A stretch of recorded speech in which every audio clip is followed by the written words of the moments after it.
Major political parties call for unity and calm following Sunsari incident. Efforts to restore normalcy continues. Curfew orders remain in effect. Government approves 9 bills for federal parliament discussion. Cabinet clears legal reforms on constitutional bodies and passports, among others. Nepal's tiger population rises to a record 429. Experts attribute the rise to stronger conservation efforts and improved habitats. US and Saudi forces strike Iran-backed groups in Iraq. Airstrikes kill fighters and deepen tensions in the region. US restricts advanced robot imports over security concerns. Washington targets foreign technology as China challenges new restrictions. And Nepal restricts the Netherlands to 225 in ICC League 2 clash. Bowlers deliver a strong performance as Nepal chase a consolation victory. Good evening, I'm Suviksha Rajak and this is NTV World Primetime News. We are coming to you live from Kathmandu at 1900 hours Nepal time. Elsewhere, it's 13:15 in London, 22:15 in Tokyo and just after midnight in Sydney. Now the news in detail. Political parties represented in the federal parliament have jointly appealed to the public to maintain peace, religious tolerance and social harmony following the recent incident in Sunsari.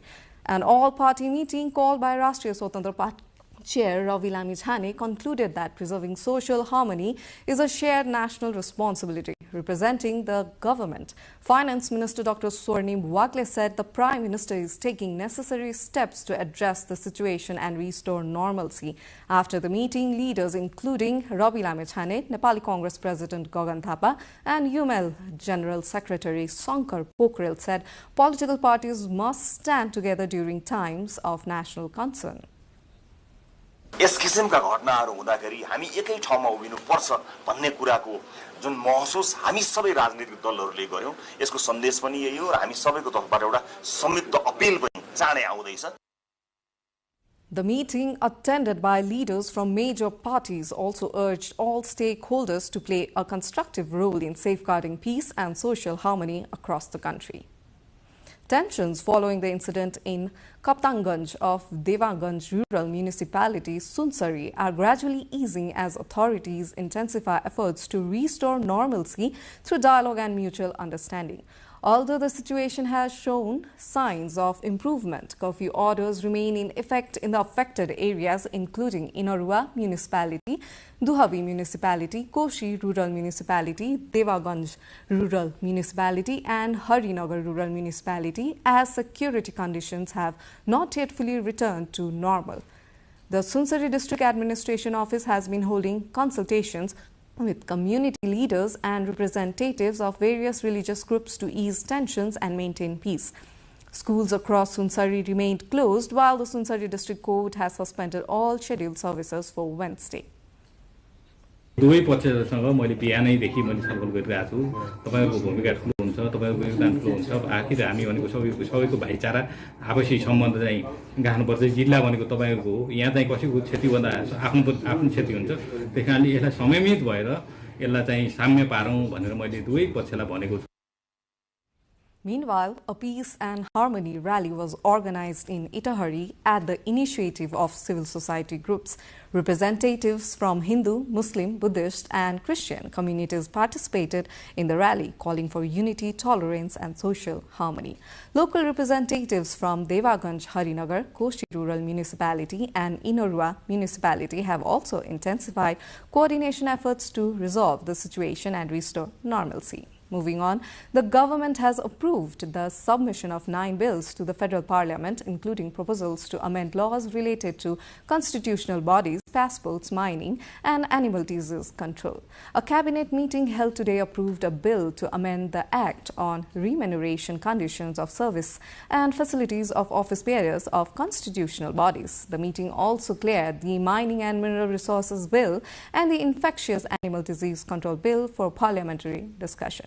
Government spokesperson and Education and Sports Minister Sashmit Pokhrel said the cabinet also approved amendments to the Passport Act and other related laws. ल्याएको विधेयकहरू संघीय संसद समक्ष पेश गर्न स्वीकृति दिने निर्णयहरू गरेका छौं.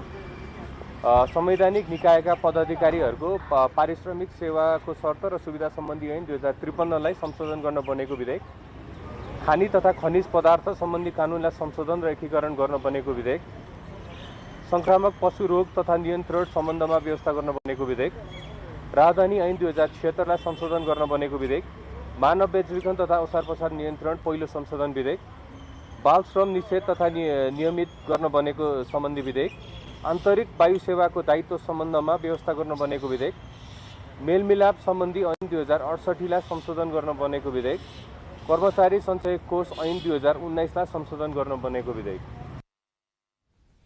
The government further appointed officials for foreign exchange crime investigations and approved the 6th Amendment of the Technical Education and Vocational Training Council regulations. Speaker Dole Prasad Aryal has held a series of meetings with Prime Minister Balendra Shah and senior leaders of major political parties to discuss the effective functioning of the House of Representatives. According to the Speaker's Secretariat, Aryal met Prime Minister Shah and UML Parliamentary Party leader Ram Bahadur Thapa today. On Tuesday, he also held separate meetings with opposition leader Bhishmaraj Angdebe and CPN leader Barsaman Poon. The discussions focused on making House proceedings more effective, dignified and result-oriented while ensuring the smooth conduct of parliamentary business. The Speaker also met chief whips and whips of various parties to coordinate the upcoming House agenda and strengthen parliamentary cooperation. The Parliamentary Hearing Committee has unanimously endorsed Man Bahadur Karki as a Chief Election Commissioner, CEC, while Guru Wagle and Dr. Rajiv Subha as the Election Commissioners. The committee meeting held in Singhdabra endorsed the officials to the Election Commission today, according to Bodh Narayan Shrestha, President of the committee.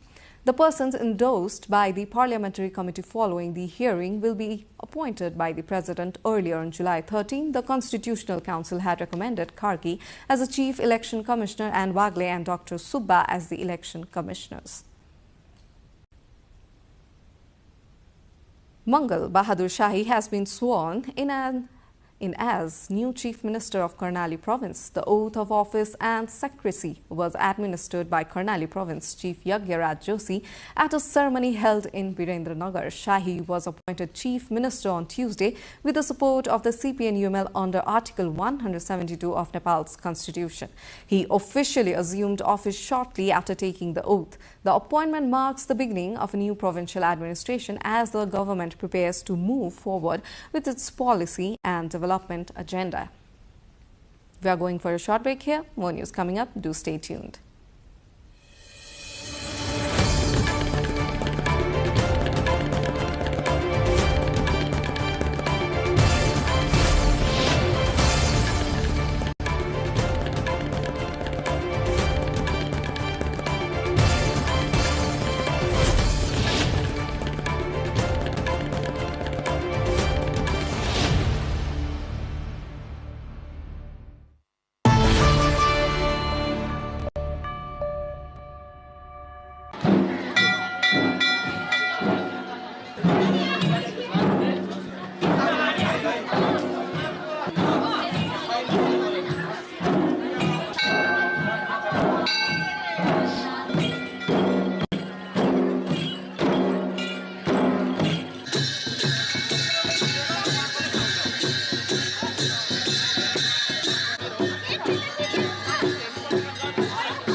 Nepal's tiger population has reached a record 429, according to the 2026 National Tiger Census released on Global Tiger Day. The latest survey shows Chitwan National Park remains home to the largest tiger population with 145 tigers, followed by Bardia with 112, Parsa with 71, Bake with 51 and Sukla Fata with 50. A new count marks an increase from 355 tigers recorded in the 2022 census, reflecting continued improvements in habitat protection and wildlife conservation. Nepal has conducted tiger census every 4 years since 2009, with tiger numbers steadily rising from just 121 in 2010. Officials say the achievement highlights Nepal's success in tiger conservation while reinforcing the need to balance wildlife protection with the safety of communities living near forest. Nepal's tiger conservation efforts have achieved another major milestone, with Parsa and Chitwan national parks recording significant increases in tiger populations. The latest National Tiger Survey shows Parsa National Park now has 71 Bengal tigers, up from 41 in the previous count. Chitwan National Park has also reported a rise, with its tiger population reaching 145, the highest among Nepal's protected areas. Officials credit habitat protection, anti-poaching measures, prey conservation and community participation for the growth. Across Nepal, tiger population has reached a record 429 according to the 2026 survey. Authorities say the achievement reflects successful conservation efforts but also highlights the need to reduce human-tiger conflict, protect wildlife corridors and maintain suitable habitats. From being almost extinct 10 years ago to a global success story, tigers conservation serves a model in Nepal. Continuous conservation efforts, community participation and effective management have led to a remarkable increase in the wildcat population in Nepal. While the country boasts 429 of these wild beasts now, a new concern has emerged: how to ensure the safety of people living alongside them. A report. Tiger is not just a wild animal, it is also an important indicator of the health of forests and biodiversity. Nepal's achievements in tiger conservation have become a source of inspiration to the international community. Strict anti-poaching measures, habitat protection, use of modern technology, and active involvement of local communities have all contributed to the conservation success. To build on these achievements, various awareness programs are being organized across the country to mark World Tiger Day. Among many challenges, including deforestation, habitat fragmentation, and illegal poaching, the most pertinent is the increasing human-wildlife conflict in the buffer zones. Experts stress the need for scientific forest management and the protection of prey species such as deer and wild boar, which are essential for sustaining the tiger population.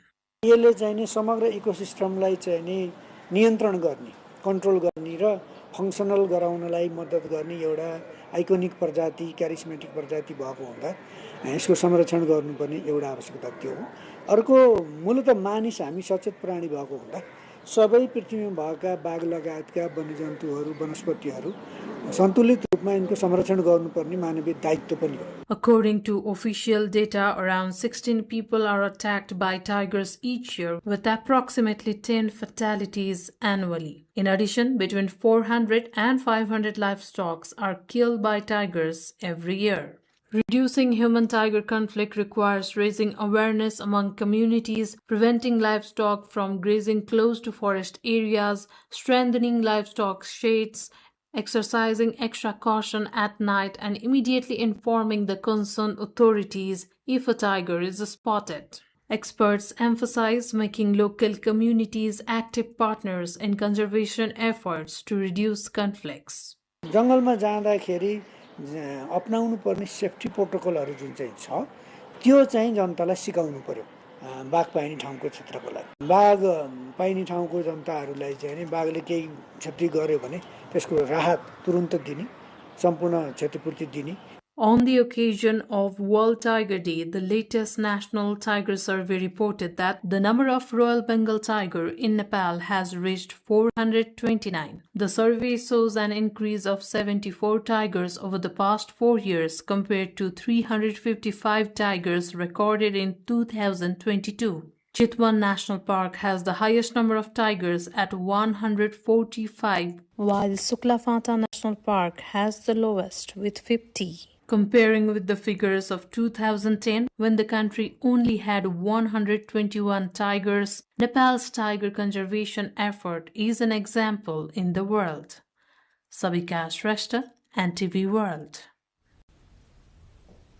Secretary General Indramani Pandey has termed Nepal as an indispensable member of the regional grouping, saying cooperation among member states have become increasingly important amid evolving global and regional challenges. Speaking in an exclusive interview with NTV World during his two-day visit to Kathmandu, Pandey highlighted Nepal youth potential, saying addressing their aspirations will be crucial for national progress as well as regional development. He also emphasized the need to strengthen connectivity and expand trade among BIMSTEC member states as key priorities in the years ahead. It is an indispensable part of the Bay of Bengal region. So this is my belief that Nepal's role remains indispensable to the welfare of all the countries in the region. And that's why Nepal was welcomed as a member in 2004 with open arms by the 5 countries which were members of BIMSTEC at that time, both Nepal and Bhutan being the land-linked countries. They joined BIMSTEC because they felt that BIMSTEC will subserve their interests. So that's why Nepal continues to play that role, whether you describe it as a bridge or whether you describe it as a link. But I believe that every country has a very unique role to play in the process, and Nepal also has a very unique role to play in BIMSTEC process. Other member states appreciate the very significant role played by Nepal in BIMSTEC, and they value actually the contribution that Nepal makes to it. BIMSTEC could have made more progress in different areas of cooperation that we have conceived. Since the Secretariat was established in 2014, we have certainly been able to make progress in many of these areas. But I believe in both in connectivity and in enhancing intra-BIMSTEC trade and investment, we need to make more progress, because that will provide future cooperation in many other sectors. But let me assure you that all the sectors of cooperation under BIMSTEC are very important, and our member state believe that they are equally important. So that's why there is no endeavor to prioritize any specific sector. Instead, our member states believe that let's make progress in all the sectors. Preparations for the upcoming BIMSTEC meeting in Colombo featured prominently in the high-level discussions held by the visiting Secretary General. Now, Communications Minister Dr. Bikram Timilsina and AIBD CEO Philomena have discussed the future of Nepal's communications sector and prepared for the 24th AIBD conference in Kathmandu. During a meeting at the Ministry of Information and Communications, both sides exchanged views on media reforms, community radio broadcasting laws, and the growing impact of digital media. Minister Timilsina said the conference would provide valuable international expertise as Nepal works to modernize its media policies and strengthen the broadcasting sector. He also highlighted the important role of community radio in promoting democracy, public awareness, and accountable governance. Philomena said radio remains a powerful medium across South Asia, especially in Nepal, where community stations continue to deliver trusted information to remote communities and play a vital role during disasters. We are waiting for a short break here.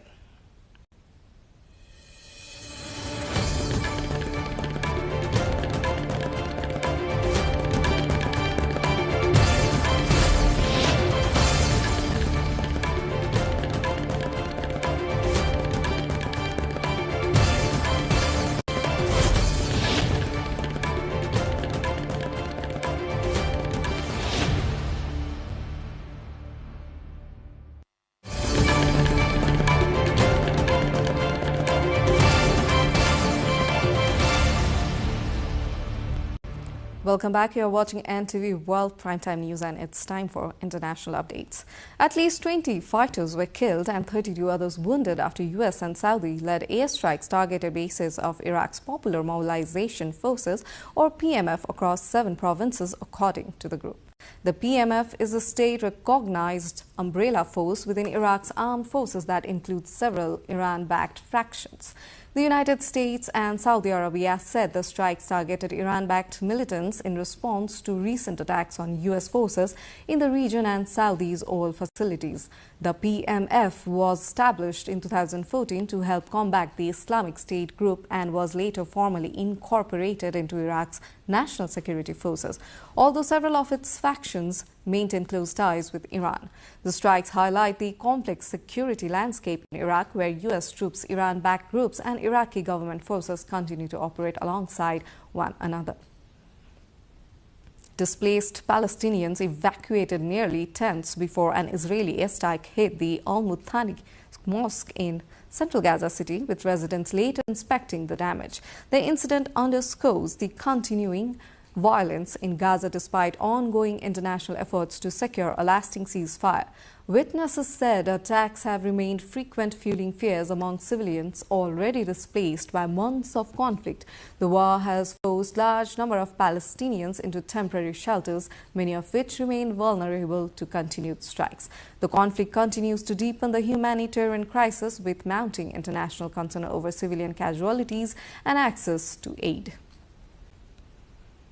Israeli Prime Minister Benjamin Netanyahu says he and U.S. President Donald Trump are united in their determination to prevent Iran from obtaining nuclear weapons in an interview with Fox News host Sean Hannity broadcast Tuesday.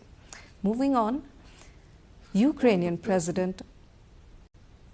I always hate to disappoint our would-be critics who are trying to find, cracks in our alliance. And what they find, like today, is a wall of granite, because the president is so clear. I mean, we have a common commitment.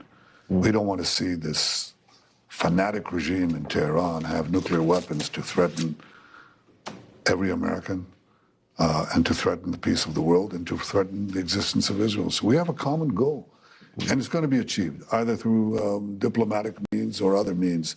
But we're both committed to that, and that's the main headline that I would tell you from this meeting.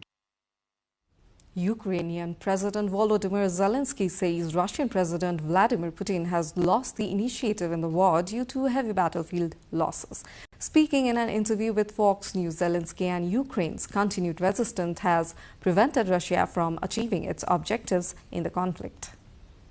Since the beginning of the war, when Putin said that he will occupy us during 2-3 days, now we built a great militech industry. We have 500 companies with very strong technologies and our soldiers on the front. So now Putin is losing 30,000 his soldiers per month. This is big, too much losses, like President Trump says. It's many losses, but he doesn't want to stop this war. So now initiative not in the hands of Putin. And this is the main thing what been changed. Japan's southwestern Kyushu region is facing a major rescue operation after a powerful earthquake killed at least 13 people and triggered more than 100 aftershocks. Rescue crews are searching collapsed buildings in Kumamoto Prefecture, including a paper factory and a shopping mall where several people remain missing. More than 4,600 personnel have joined rescue operations, while the Defense Ministry has provided 300 air conditioners to shelters housing more than 9,000 displaced people. Moving for a short breather here.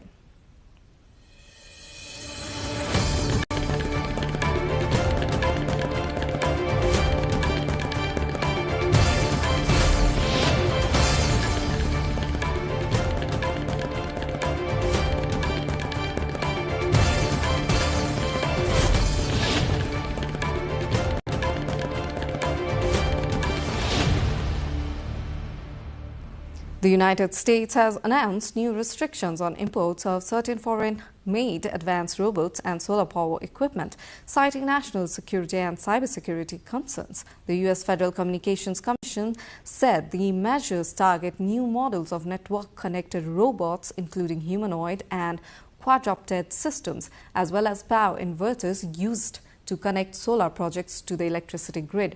Washington says the technology could create risk of cyber attacks espionage and supply chain vulnerabilities, particularly involving Chinese manufacturers, as part of efforts to reduce dependence on foreign technology. China has criticized the move, accusing the United States of using national security concerns to suppress Chinese companies and limit their global competitiveness.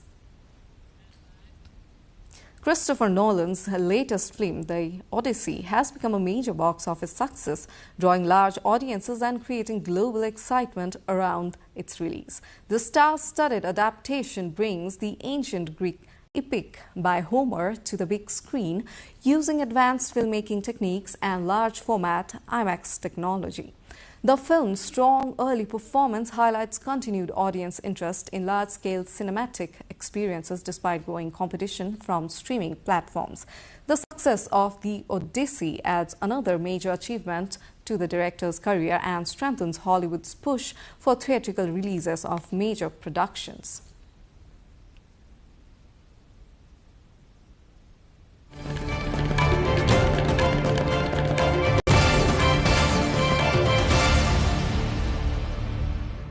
Time now for the sports update.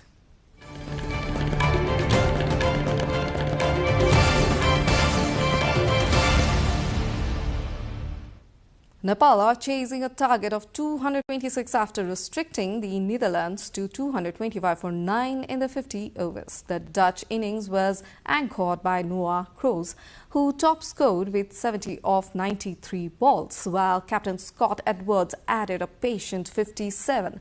Logan van Beek chipped in with a valuable 27 to help the Netherlands reach a competitive total.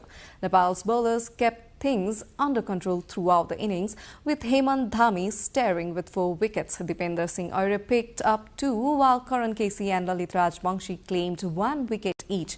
Nepal are aiming for a consolation victory, as the chances of directly qualifying for the World Cup have weakened after dropping to 6th place in the points table. With Canada and the UAE still having several matches remaining, concerns are rising over Nepal's ODI status. As per our latest update, Nepal have scored 11 runs in 4.5 overs, losing 1 wicket.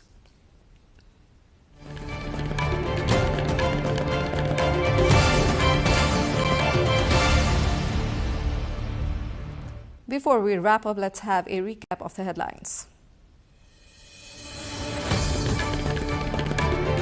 Major political parties call for unity and calm following Sunsari incident. Efforts to restore normalcy continues. Curfew orders remain in effect.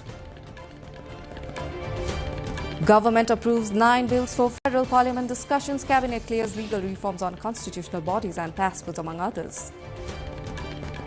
Nepal's tiger population rises to record 429. Experts attribute the rise to stronger conservation efforts and improved habitats. US and Saudi forces strike Iran-backed groups in Iraq. Airstrikes kill fighters and deepen tensions in the region. US restricts advanced robot imports over security concerns. Washington targets foreign technology as China challenges new restrictions. And Nepal restricts the Netherlands to 225 in ICC League 2 clash. Bowlers deliver a strong performance as Nepal chased a consolation victory. That's it for this edition of Primetime News. Our next bulletin will be at 2200 hours Nepal time. Do join us through our social media and get the latest updates from our official website, nepaltelevision.com. I'm Suveksha Rajat. Thank you for staying with us. Have a wonderful evening ahead.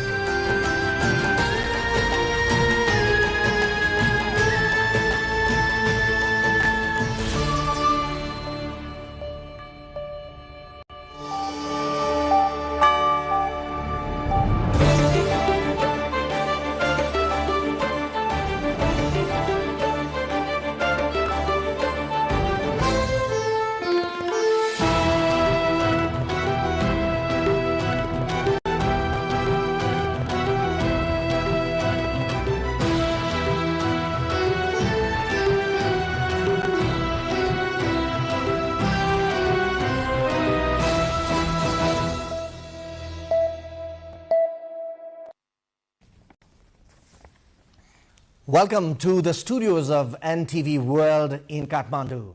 Public Service Broadcasting PSB Nepal's new initiative to make Nepal more visible and audible to the global audience. Welcome on board.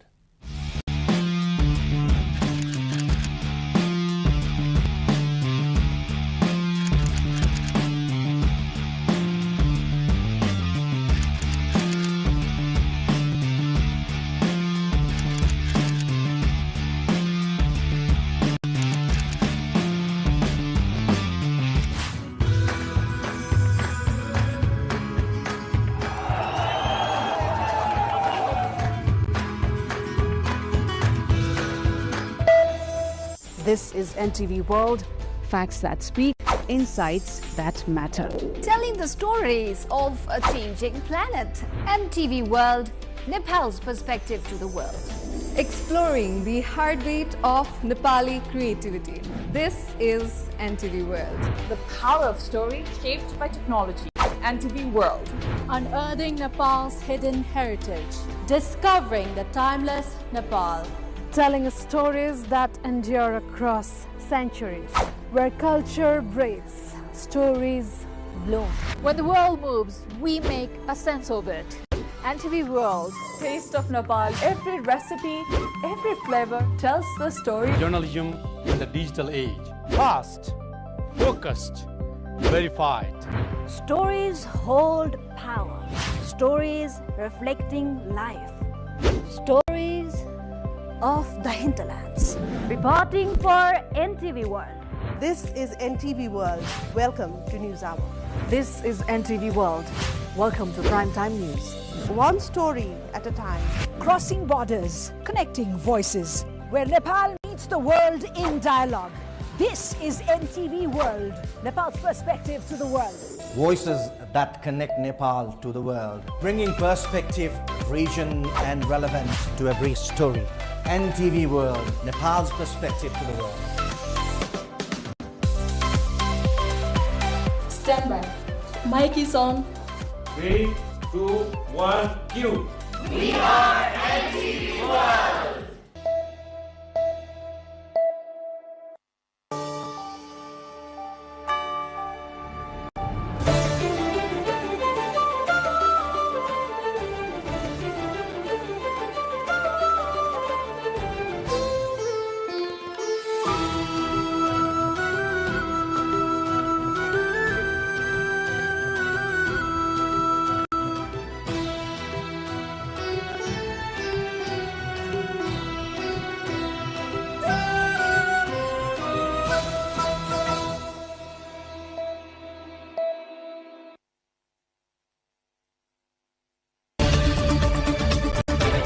Hello and welcome to The Perspective on NTV World. I'm Sabika Shrestha, your host for the program.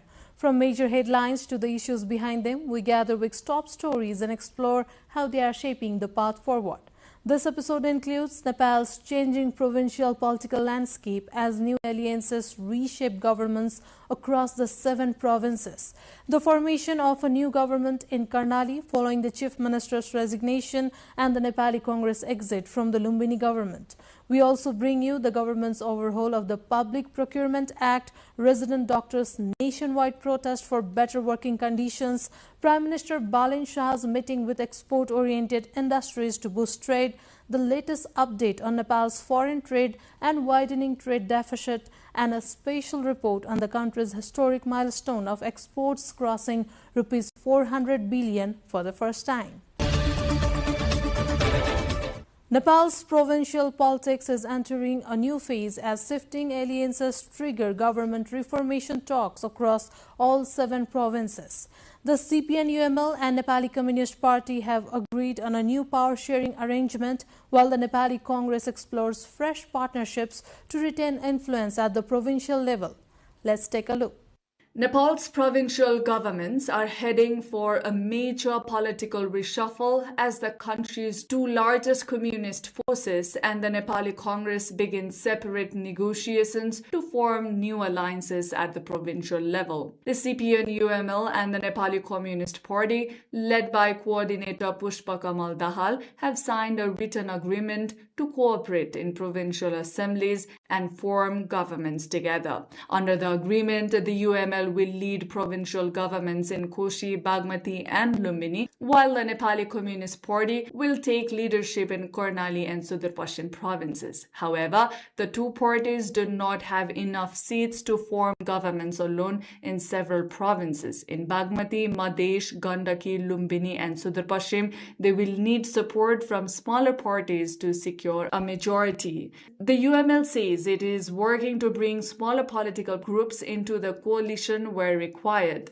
लोकतन्त्रमाथि नै अहिले एउटा चुनौती खडा भएको बेला छ संघीय ढाँचामाथि संघीयतामाथि नै प्रश्न उठेको संविधानमाथि नै प्रश्न उठेको स्थितिभित्र हिजो संविधान निर्माण गर्ने दलहरू कम्तीमा पनि नेपाली कांग्रेस नेकपा एमाले र नेकपा हिजोको माओवादी आजको नेकपा चाहिँ को बीचमा सहकार्य गरेर जाउँ त हाम्रो दोस्रो प्रस्ताव थियो नेपाली कांग्रेसले त्यो प्रस्तावलाई पनि स्वीकार नगरिसकेपछि त्यो पृष्ठभूमिमा यो निर्णय भएको हो. Meanwhile, the Nepali Congress, Nepal's largest party in terms of provincial assembly representation in 5 provinces, is also holding discussions to form alternative alliances.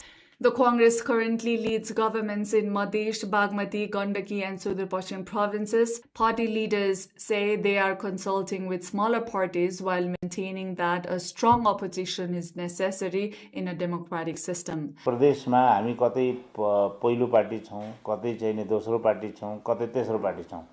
सरकारमा जाने, नेतृत्व गर्ने अथवा विपक्षमा बस्ने हैसियत हाम्रो सबै खालको हैसियत छ प्रदेश सभामा. केन्द्रको जस्तो सरकारमा हामी जानै नसक्ने खालको हैसियत हाम्रो प्रदेशमा छैन. त्यसैले हामी कोसिस गर्छौं सरकारको नेतृत्वमा जाने कोसिस गर्छौं, नेतृत्व गर्ने अथवा सरकारमा सहभागी हुने कोसिस गर्छौं. अब यो दुईटै कुरा चाहिँ हामी सफल भएन भने हामी विपक्षमा बस्छौं. Previously, 6 of Nepal's 7 provincial governments were formed through a coalition between the Nepali Congress and the CPN-UML.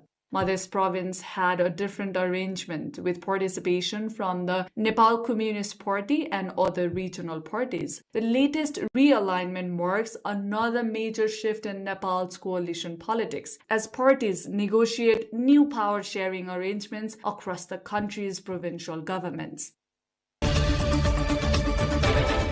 The process of forming a new government in Nepal's Karnali province has officially begun after the provincial chief invited lawmakers to stake their claim for the post of chief minister on Tuesday. The move follows the resignation of Chief Minister Yamlal Kadil, whose resignation was accepted after he stepped down in the face of a no-confidence motion in the Provincial Assembly. Under Article 168(2) of Nepal's constitution, a provincial lawmaker who can demonstrate majority support with backing from 2 or more parties is eligible to form the new government. The no-confidence motion was jointly registered by members of the Nepali Congress and the Nepali Communist Party, reflecting shifting political alliances in the province. The latest developments come as a new power-sharing agreement between the CPN-UML and the Nepal Communist Party has reshaped political equations across Nepal's provincial governments. Nepali Congress ministers are set to resign from the Lumbini province government on Monday following a shift in Nepal's ruling alliance at the federal level. 5 Congress ministers are expected to submit their resignations together, saying it is no longer politically appropriate for the party to remain in the provincial coalition after the change in power equations. The resignations were delayed by 1 day because of a public holiday and Chief Minister Chetnarayan Acharya's officials' engagements outside the provincial capital. The Lumbini provincial government was formed in August 2024 under the leadership of the CPN-UML through a coalition with the Nepali Congress. The move is expected to pave the way for a new coalition in Lumbini, mirroring political realignments taking place across Nepal's provinces. In this context, we are now joined virtually by Dr. Sohan Shah, a Nepali academic and policy expert from Madhesh province, for more insights. Welcome to The Perspective, sir. Thank you. Thank you so much. So what do the latest provincial government reshuffles mean for political stability and governance in provinces? Savikaji, there are 2 things that we should consider. First, in the provincial government, no political party has a majority. So once you don't have a majority, it's always the chances of the coalition government. And once the coalition government's compulsion is there in the provinces, there are most likely the situation of reshuffling of the government time and again. Federal political party changing the alliances also leads to the changing the alliances in the province, and which is really unfortunate. So how are these new political alliances likely to affect policy continuity, development projects and public service delivery at the provincial level? Political alliances and the government changing should not be a big problem if they can give the stability in the governance. But unfortunately, we don't see that is happening in the provinces. Not only in all 7 provinces, we see there are a serious challenge in these terms of the political alliances changing frequently. But in a democracy, it is alliances changes. But unfortunate thing is that we don't have the differentiator in the political parties. Take for example, first political party in the province assembly and the second political party in the province assembly. In the Westminster parliamentary model, they should be in an opposition. But it only happens in Nepal that first party and second party collude to make the government. So sometimes I joke that the first political party, like for example, A political party and the B political party, which is the second political party in the assembly, the difference between them is as much as the difference between Coke and Pepsi. So for example, suppose the Nepali Congress is the largest party and UML is the second largest party. Forming the coalition between the first party and the second party, once they go to the government, you will find the difference only as much as the difference between the Coke and the Pepsi. So that is the unfortunate thing that is happening. So do frequent changes in provincial governments strengthen coalition politics, or do they weaken Nepal's federal system? As you have just mentioned that this kind of coalition is kind of uneven practice happening in Nepal. What do you think? Yes, it's a good question actually, because most of the provinces, the government changes is not because of the provincial assembly's leader. Most of the frequent changes that we see in the provinces is because of the federal political parties have the larger say over the provincial assemblies in the provinces. So it's like controlling from the Kathmandu the province assembly, and because of this we don't see the policy, we don't see the policy predictability, we don't see the stability, we don't see the governance stability and frequent changes in the government. So I think we have to see in the context and sometimes, and the way the Kathmandu, the political party, the head of the political parties in Kathmandu, dictating the terms with the provincial assemblies, I think they are not strengthening the federal system, but I think they are weakening the day by day the federal system. And probably that is why the voices of questioning the federal system is in a very prominent among the people. Mr. Shah, with new governments taking shape across the provinces, what should be the top priorities to ensure governance is not disrupted? The only problem that happens is that the priorities of the government is to ensure there is a policy predictability, there is a policy stability, and then a governance stability. So once the governance stability takes place, whosoever comes in the coalition government, it should not make any difference, and the system of the day-to-day governance will go without any problem. But what happens is that due to the political parties in provinces, we have seen the series of governance instability. And this governance instability leads to the policy failures of the policies and programs that government wanted to implement. And they have the annual programs, they have the 5-year plan. So these programs get affected. So I think that even if you form a coalition, make sure that you find a common minimum program where the laws, our constitution, the annual programs of the government is implemented thoroughly.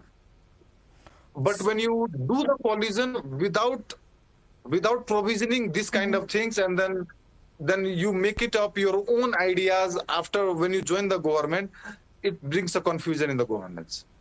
So, do you believe these new power sharing arrangements will bring long-term stability, or are further political realignments likely in the coming months? What do you think? Well, the damage has already been done. We, in 5 years, at least in Madhya province or in other provinces also, we have seen almost a series of chief ministers. And now the provincial assembly election is waiting to be, after 1 year, we will have the provincial assembly elections sometime. So I think the coalition government will not bring the likely political scenario that we imagine for the development, for the policy predictability, for the governance stability. But we hope that after the Gen Z movement, political parties, the older political parties, must have learned their lessons of the how the peoples are disenchanted with the kind of this coalition government and frequent changes of the governance. So I think now if they will form the government, we just hope that they will learn the lesson. Thank you for your time and insights, sir. That was Dr. Sohan Saha explicating us more about the situation. Now, as new alliances reshape provincial politics, the government is rolling out major procurement reforms aimed at improving project implementation. Nepal government has overhauled its Public Procurement Act, banning bids more than 30% below estimated cost to curb low-price contracts that often lead to delayed or abandoned projects. The revised law introduces stricter tender rules, faster approval processes, and greater accountability for contractors to ensure timely completion of infrastructure projects. Here's the report. The Nepal government has amended the Public Procurement Act, introducing major changes to the contract awarding system. Under the new provision, bidders will no longer be allowed to submit bids that are more than 30% below the estimated cost. The government brought this measure to prevent the practice of securing contracts at unrealistically low prices and leaving projects incomplete. Previously, contractors often won bids by offering prices 40 to 50% lower than estimates, but many failed to complete the work on time, leaving projects stalled for years. The amended act also requires that a project's budget must be secured and the construction site must be prepared before issuing a tender. Similarly, the performance security required from contractors has been reduced and limited to 5%. The process for approving variation orders has also been simplified. Authority to approve variations will now be delegated to officials at different levels based on the percentage of the variation, with the government expecting faster decision-making and fewer delays. पुँजीगत खर्च धेरै गर्न सकिरहेको छैन। यसमा थुप्रै कारणहरू अरु पनि हुन सक्छन्, तर सार्वजनिक खरिदसँग जोडिएका र हाम्रो सार्वजनिक खरिद ऐनसँग जोडिएका कतिपय विषय पनि यसमा जोडिन्छ। त्यसो हुँदाखेरि अब यो ऐनमा भएका कतिपय व्यवस्थाले गर्दाखेरि सार्वजनिक निकायबाट गरिने पुँजीगत खर्चमा पक्कै पनि यो संशोधनले गरेका व्यवस्थाबाट चाहिँ त्यो पुँजीगत खर्चको गुणस्तर र त्यसको वृद्धि गर्नलाई यो संशोधनमा भएका व्यवस्थाले पक्कै पनि महत्त्वपूर्ण योगदान पुर्याउँछ।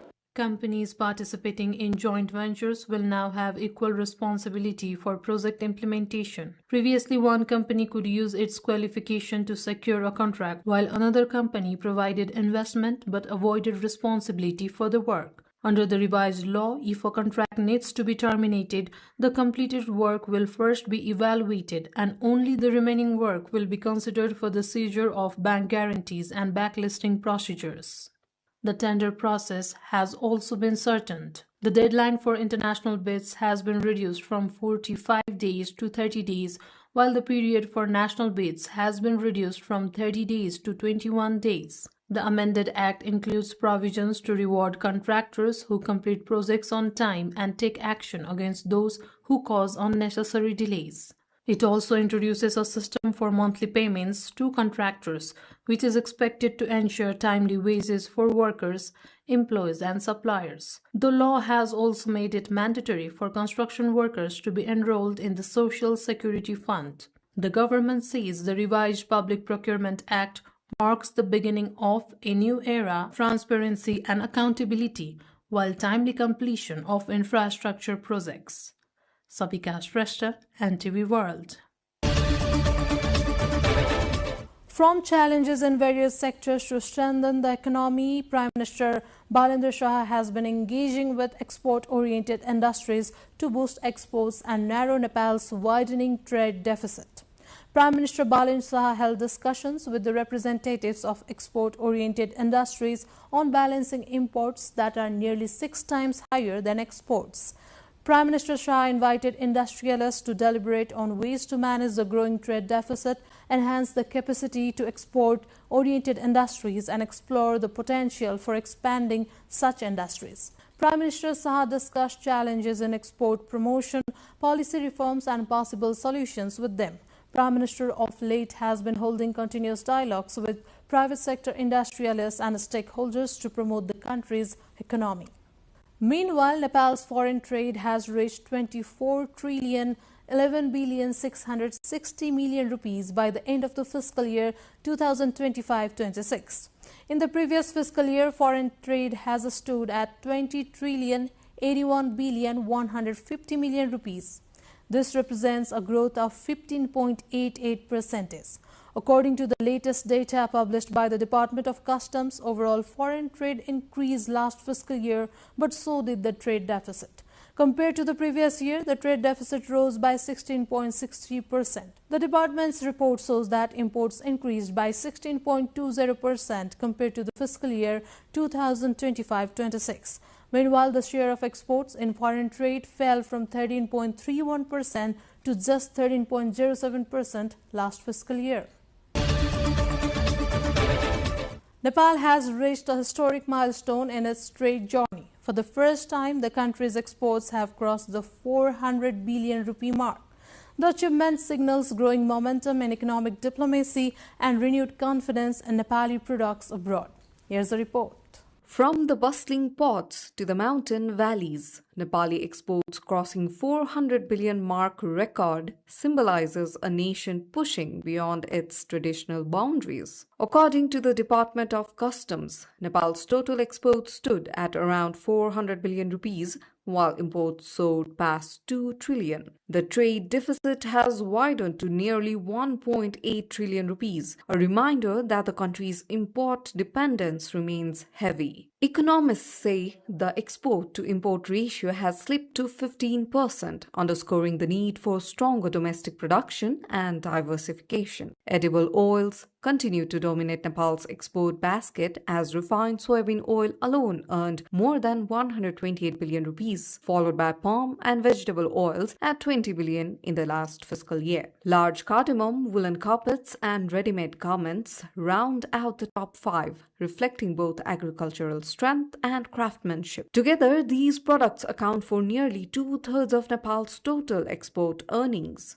Beyond industrial goods, Nepal's heritage exports remain strong. Pashmina shawls, tea, coffee, and handicrafts continue to carry the country's identity to global markets. These traditional items earned close to 10 billion rupees combined. Emerging sectors such as renewable energy, herbal products, and IT services are now joining the export mix, signaling a gradual shift toward innovation and sustainability. On the import side, petroleum products remain the biggest burden, costing nearly 300 billion rupees. Crude soybean oil imports reach 130 billion rupees, much of which is refined and re-exported. The imbalance between raw material imports and finished goods exports continues to weigh on Nepal's foreign reserves, making the trade deficit one of the largest in South Asia. Diversifying exports, boosting domestic industries, and reducing import dependence are now top priorities. With strategic partnerships, innovation, and better infrastructure, Nepal aims to build a balanced trade future. Crossing 400 billion rupees is a proud moment, but the journey toward economic stability has only just begun.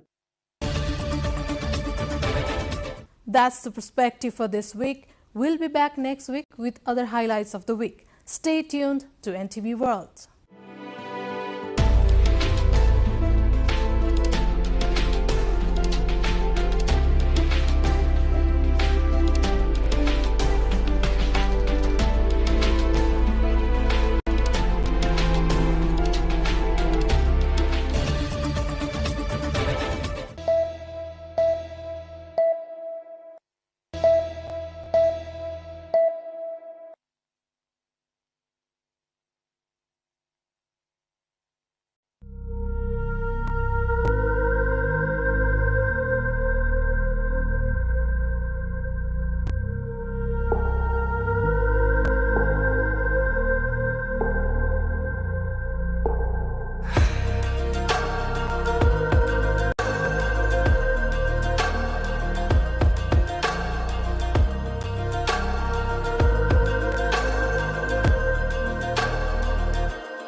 What if I told you a story of a place shrouded in mystery and steeped in stones?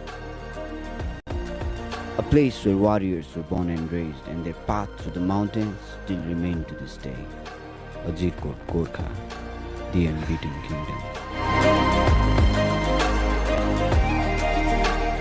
हामी पाहुनाहरू आउनु हुँदाखेरि हामी यसरी स्वागत गर्छौं अनि अलि-अलि नाचगानहरू देखाउँछौं।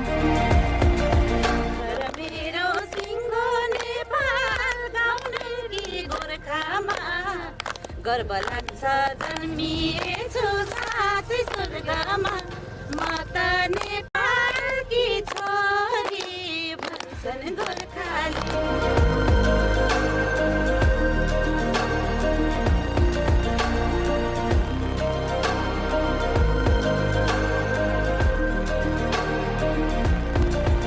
नाचहरू जस्तो घाटु चुड्काहरू भन्ने चाहिँ विशेष गरी हुन्छ यहाँ।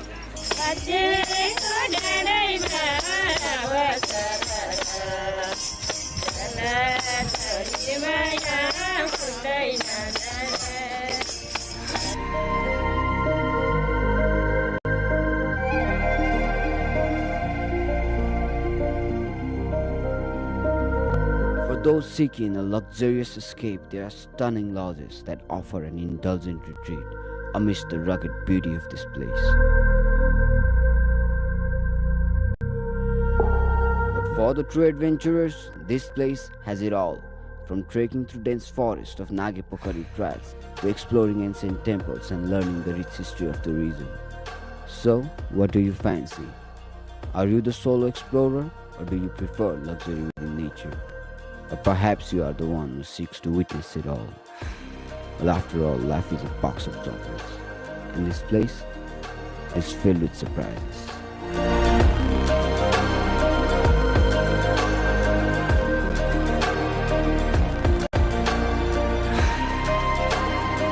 Welcome to the place where magic and reality intertwine, where the wonders of nature are both breathtaking and awe-inspiring.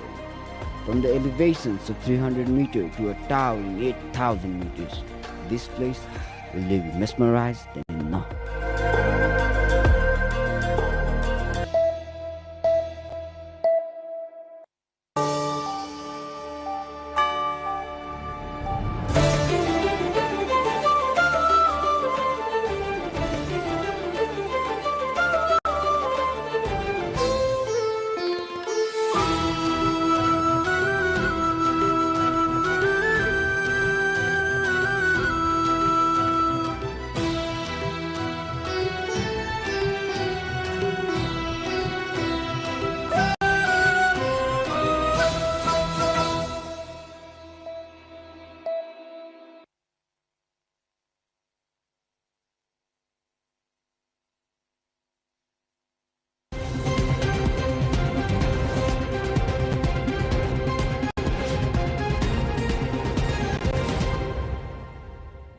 Since several days, Nepal has been shaken by the tragic death of Ganesh Nepali, a young man whose act of self-immolation outside the Department of Passports has left many of us asking difficult questions. While the official investigation into the circumstances continues, this tragedy has sparked conversations about stress, about hopelessness, about our public system and the silent emotional burdens that many of us carry. It also reminds us how we overlook struggles behind which are emotions that can remain unseen until it's too late. Mental health has become one of the defining public health issues of our time. The World Health Organization says 1 in every 8 people globally lives with a mental health condition. Every year, more than 700,000 people die by suicide, making it one of the leading causes of death among young people aged 15 to 29 years. In our country, Nepal, it is estimated that nearly 1 in 3 Nepalis experiences some form of mental health problem during their lifetime, yet the vast majority never receive professional care. Today's conversation on NTV World Insight will be about understanding what stories like that of Ganesh Nepali reveal about us as a society. We're hoping to further understand how stress, trauma, loneliness and hopelessness build up. What warning signs do we miss?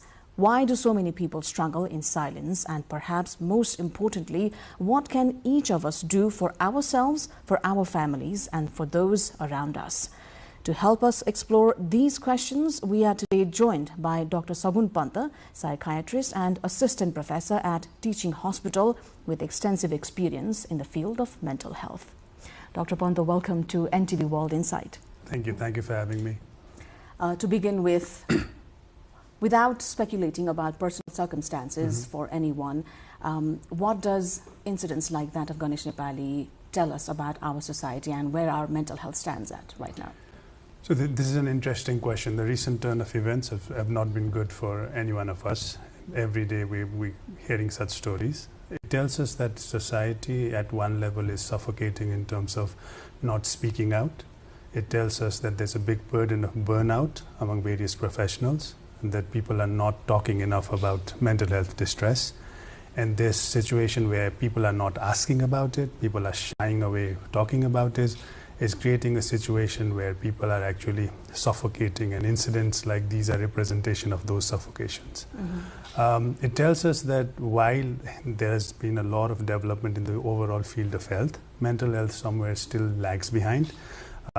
Maybe in terms of the comprehensible assessment that a patient receives, the way people talk about it, the way society accepts it, right?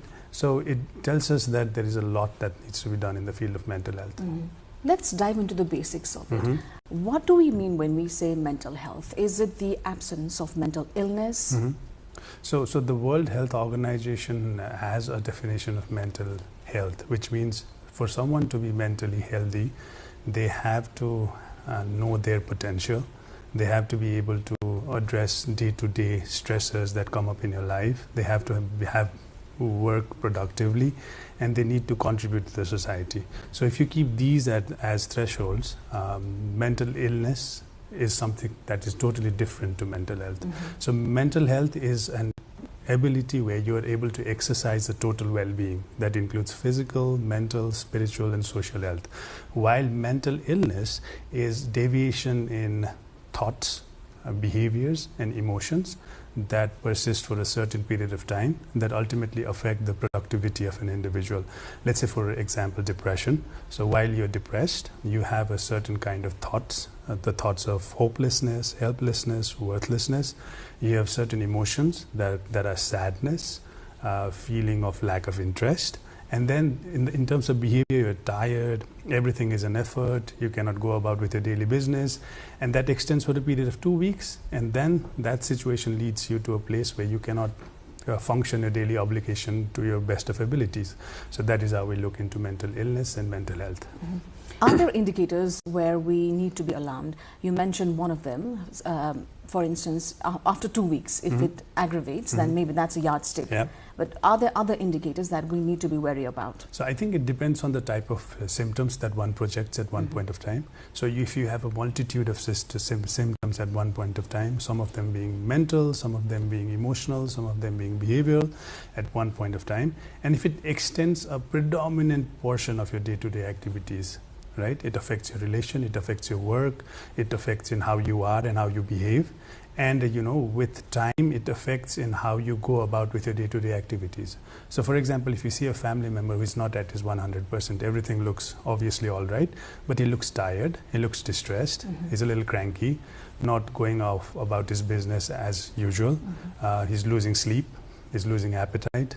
Some atypical behaviors, like he's talking to himself, smiling by himself, is a little bit more aggressive, and there's certain change in personality. So these are the things we take very seriously. And apart from this, any situation where people talk about worthlessness, hopelessness, and maybe thoughts of suicide is somewhere that we are really concerned about.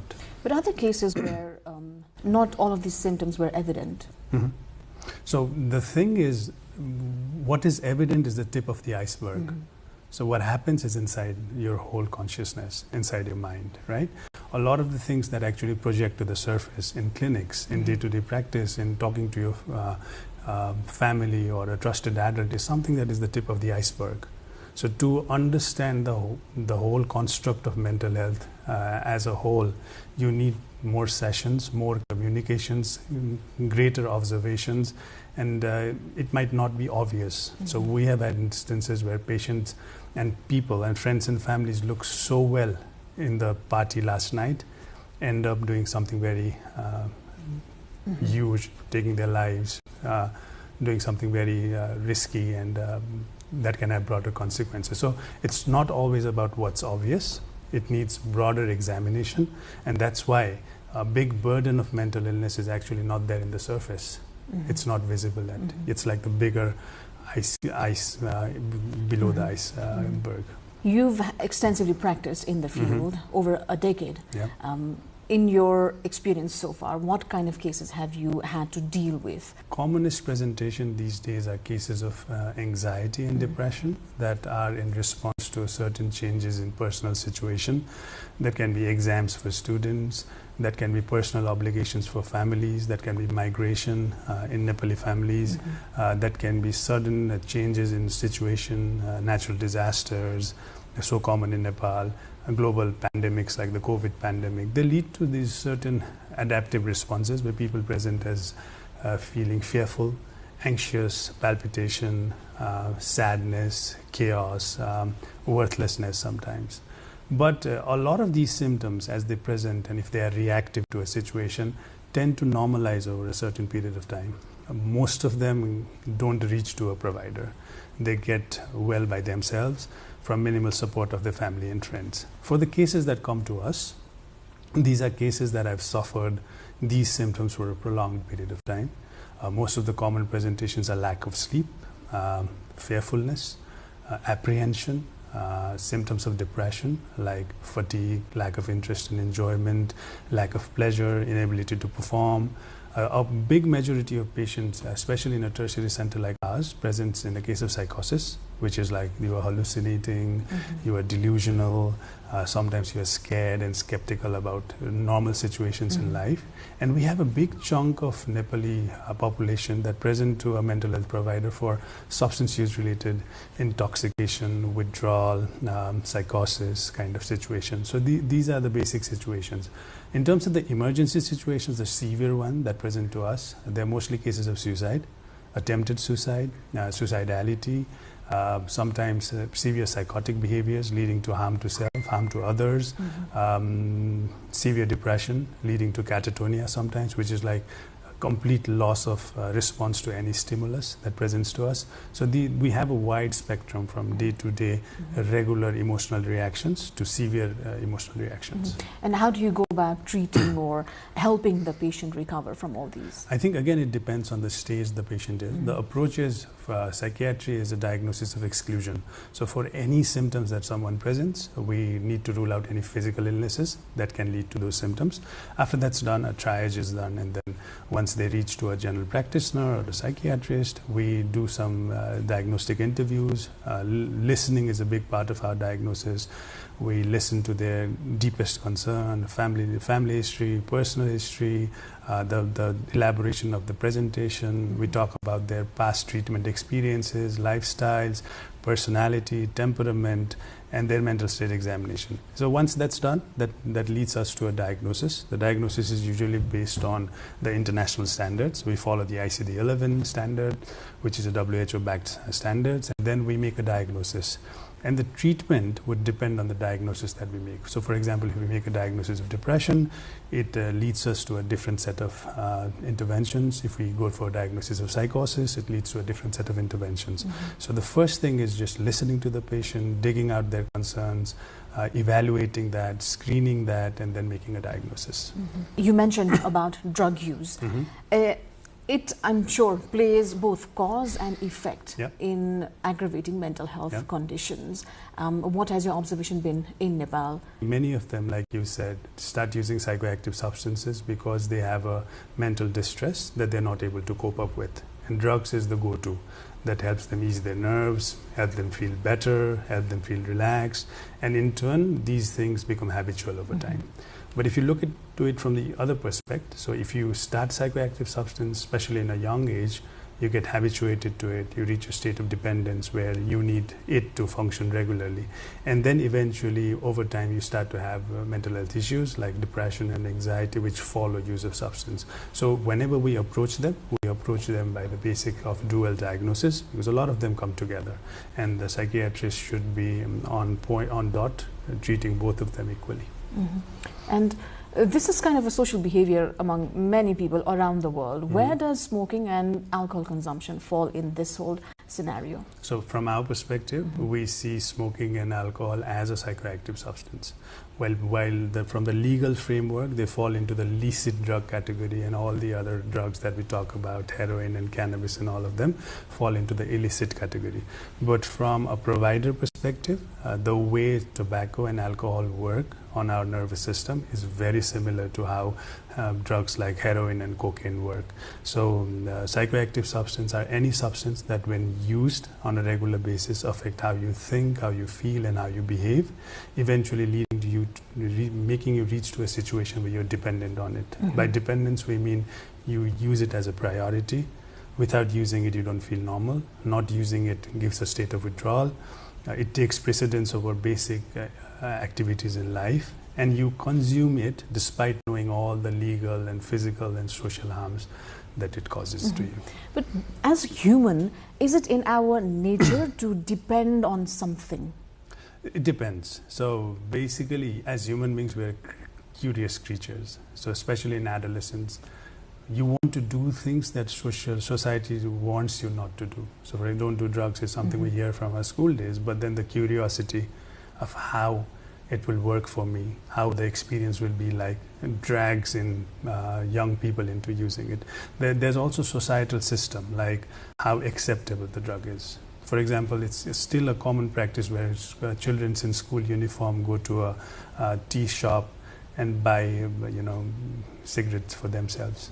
People don't see that as a big issue, which should be a big issue. So the acceptability, the availability, the affordability are all these things that actually make sure that how much these things are used in the society, what is the society's perceptions and opinions about it. And so especially in terms of alcohol and tobacco, I think our society is very open to it. And that's why you have a huge chunk of young people who are going to shops to buy the cigarettes or moonshines, now vaping and all these products. Is there a blueprint for people who want to get rid of these kind of addictions? So the best way is not to start. So there we talk about the universal prevention. So that's where school education, socio-emotional learning, and these things clearly focus on asking young people to stay away from it. Because if you stay away from it, half your work is done. But when you start, people talk about early identification. Because if you don't identify it early, and who can identify? It can be caregivers, it can be teachers, it can be peers themselves, right? And if you identify that, okay, see, I am hooked into this thing that I'm using more consistently. Am I addicted to it?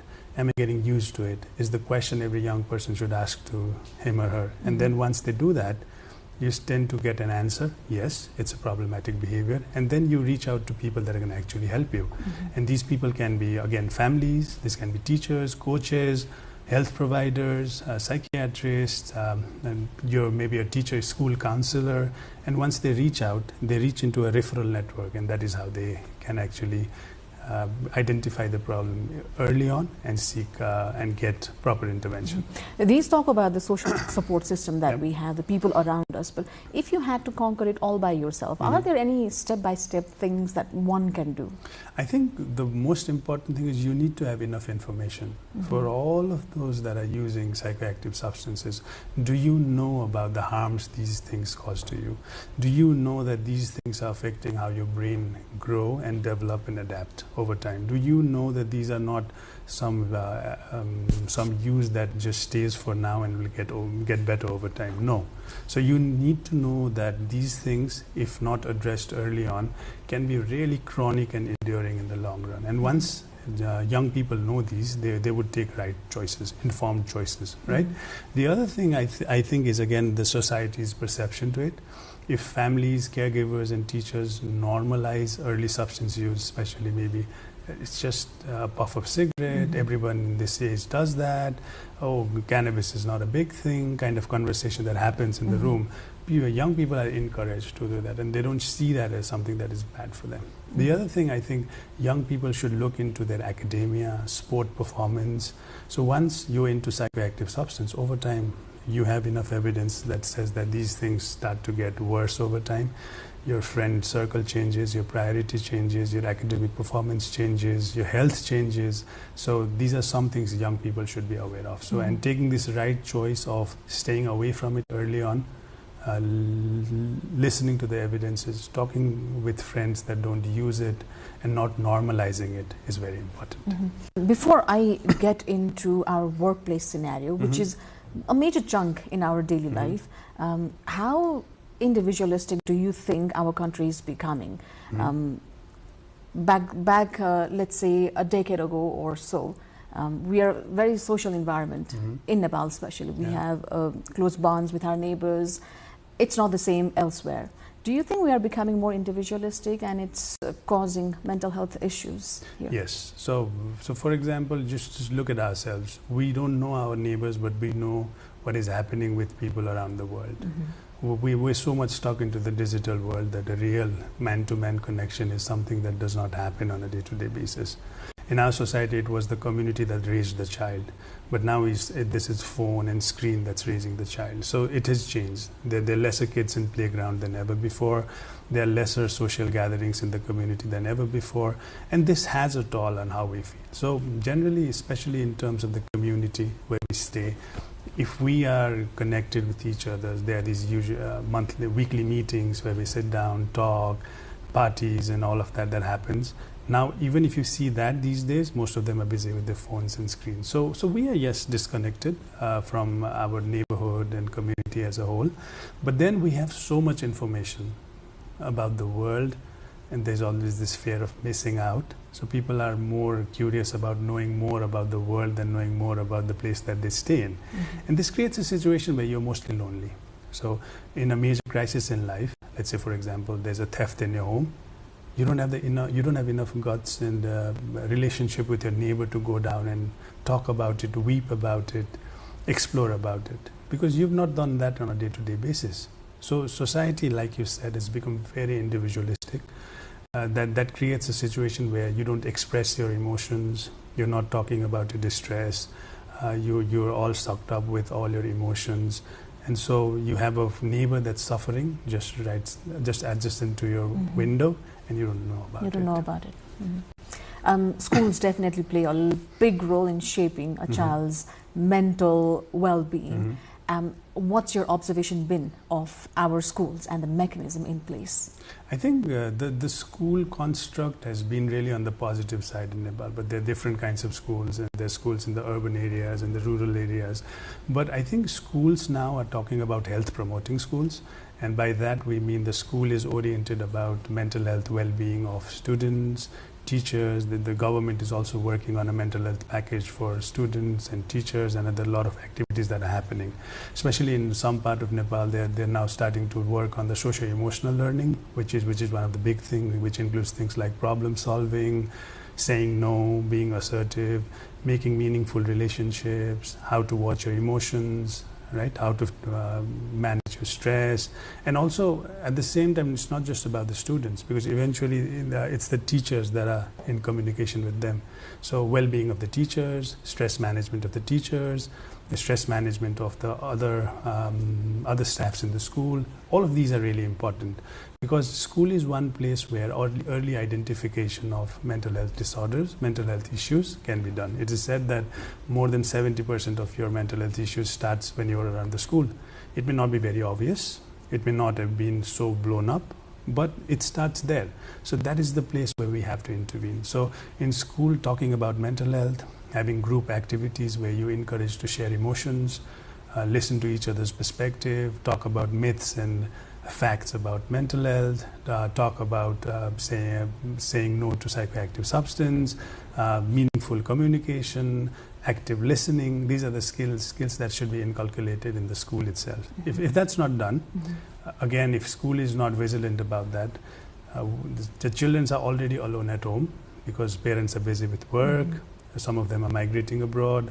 The society is not engaged. So school is one opportunity where we can actually still have that meaningful social engagement among developing children. So that is how I see it. Are there any global practices that you have observed that maybe we could apply here? So especially in the Western world, they have really now opened their eyes to this loneliness that we've talked about. So they're talking about school being areas where children interact, talk about their problems. You have a school nurse, you have a school counselor that's listening and very vigilant about early chaotic issues. School is also a place where you find out about the adverse consequences at home, the child abuse, the various kinds of gender-based abuse that can happen in the family. And so teachers and providers in school can actually use school as an opportunity to help people and students discuss about them.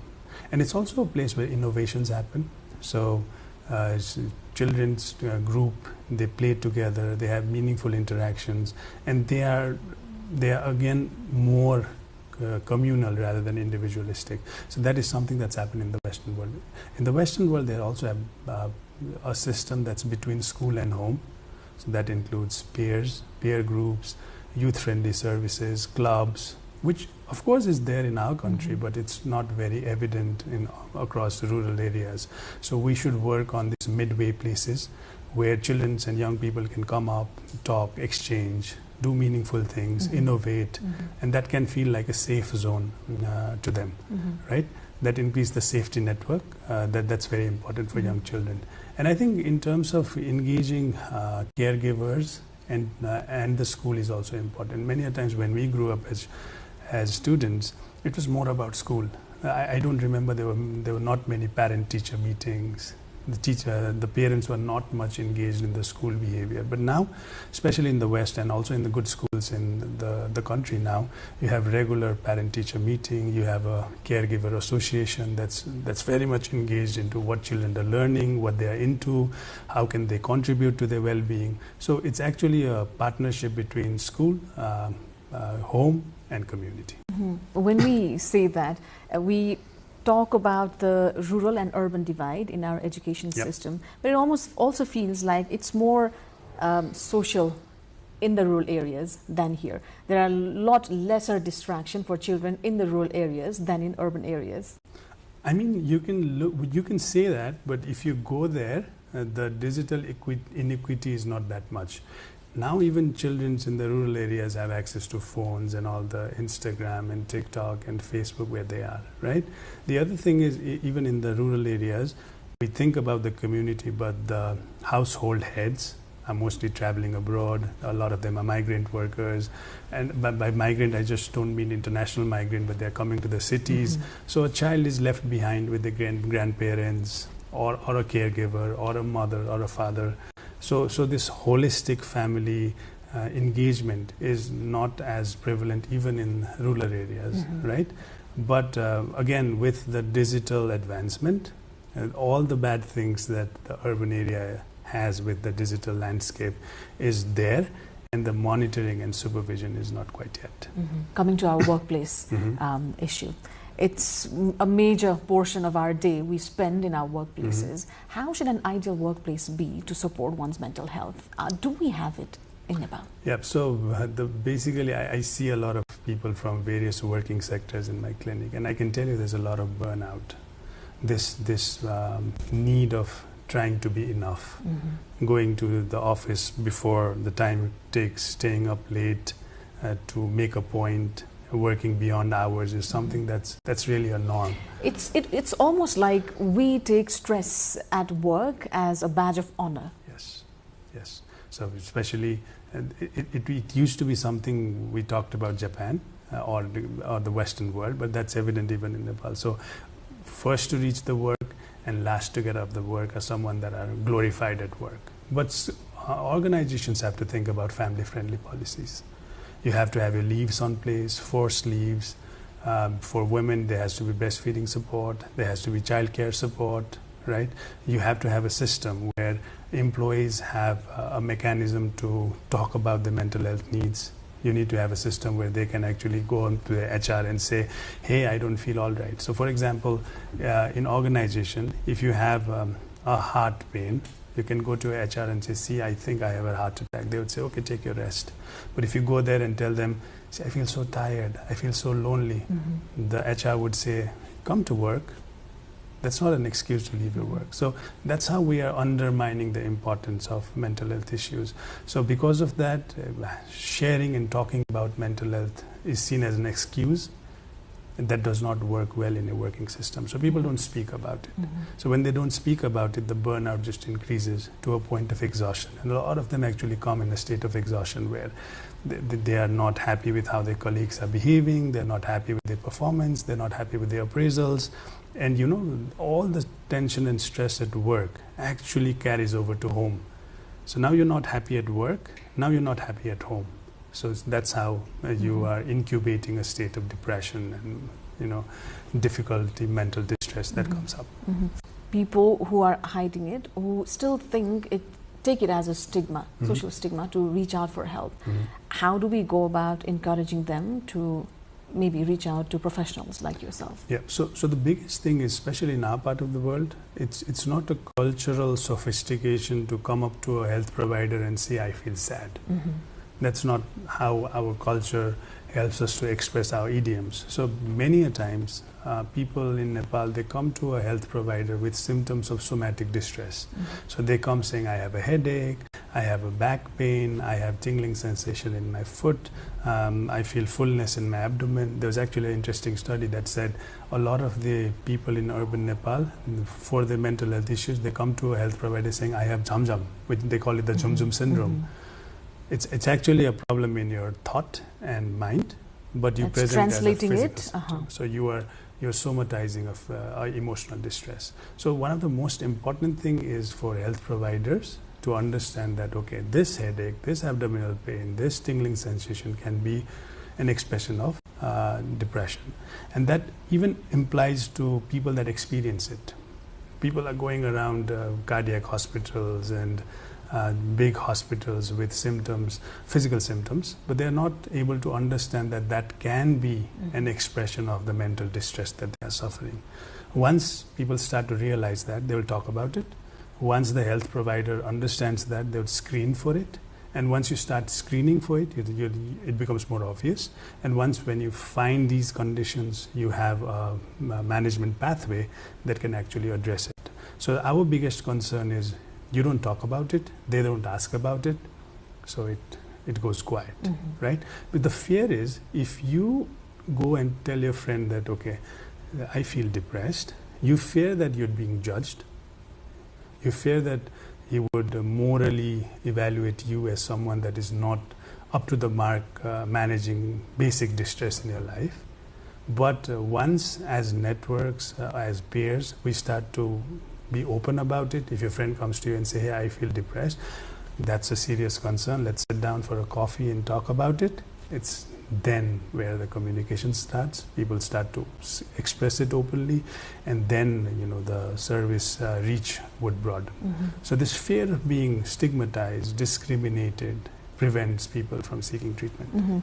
We need to be expressive with those who we can trust, one, and seek help if needed. But how accessible are mental health services in Nepal? This also includes the rural and urban divide, one, and then the cost of care also. Okay, so especially in terms of bigger cities, the urban areas, you have mental health service as a psychiatrist in a clinic setting, psychiatrist in a hospital setting. You have clinical psychologist, again in the both settings. You have counselors, you have general psychologists, you have teachers in school, you have lay health workers in primary health care center.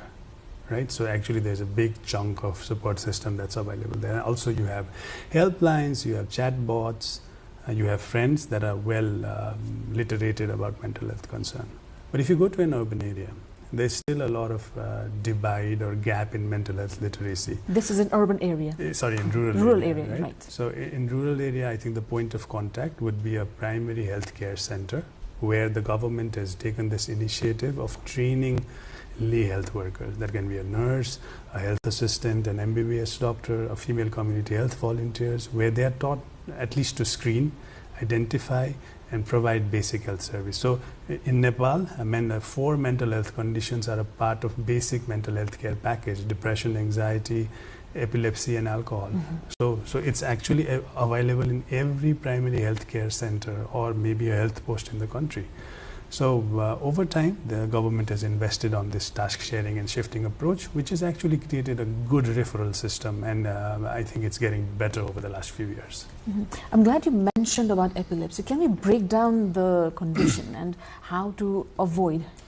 So especially in Nepal, epilepsy is another condition that's heavily stigmatized, right? There are a lot of myths and stigmas related to epilepsy. And the other thing is, a lot of people, especially in the rural setting, also present with this dissociative conversion pattern, commonly called as hysteria, where you're throwing fits and all kinds of abnormal behaviors. There's this religious fervor, shaking and trembling in temples and deities kind of situations. So they see that as a place where the whole family can be stigmatized. So at one point you're having a big neurological problem, having fits and epilepsy, but they don't reach to a primary health care provider that can actually give you simple medications that can help you feel better, right? So this fear of being judged, targeted, people don't want you to get married in a family that has epilepsy. People don't want their daughters to get married in a family which has mental illness. So this fear of being labeled is something that creates a big barrier for people to come up and seek for their problems. That's why people don't express. And then there's this big faith healing system that is actually making this worse. So you go to a faith healer, they're doing all kinds of cultural praying and offerings, and that is delaying them from reaching to their health system. While the government has also invested on that now, there's a lot of small trainings for faith healers to create that referral pathway. Where is it that you can intervene and where is it that you have to refer? And this partnership is actually turning favorable for us. That's a very beautiful approach, I think, especially for a country like ours, where majority of the general public would rather opt for such solutions. But there's also, I think, medicines like that create a placebo effect for many patients, and these faith healers are perhaps also a placebo. Doing all kind of prayers and rituals and sacrifice, right? And in a society that's superstition is embedded in, people kind of tend to believe that. And what we say is, if it helps you, go for it, but make sure that it does not cause you more harm, and make sure that you follow that, but also follow evidence and science, which is there in a primary health care center. Before we dive into what government policies are in place or mechanisms in place, I want to go back to the cost of care. How expensive is mental health care in Nepal? So as a part of the universal health coverage, the basic health package, which is usually free of cost and available in a primary health care center, so government has about 11 medications that can support psychiatric disorders provided for free as a part of essential drug list. So that there is one component which is free of cost. But then that's not available for everyone, and there are concerns and gaps in the availability of the manpower and the medication sometimes. But mostly mental health treatment to this point of time is out-of-pocket expenditure. So you go to a provider, you go to a government hospital, there's a certain charge that you need to pay to see a provider, which is usually very nominal and minimalistic in a government setting. But if you go to a private sector, you have to pay a certain amount to see a provider who examines you, then dispenses you therapy or medications, pharmacological medications, which are again out-of-pocket expenditure. So some of the medications are really cheaper enough, but some of them can turn out to be really expensive. Again, if you have to get your clients or patients admitted, the admission in a hospital setting government hospital setting is really limited. We only have one government mental health center in Nepal, but others are a part of the teaching hospitals that we have in Nepal.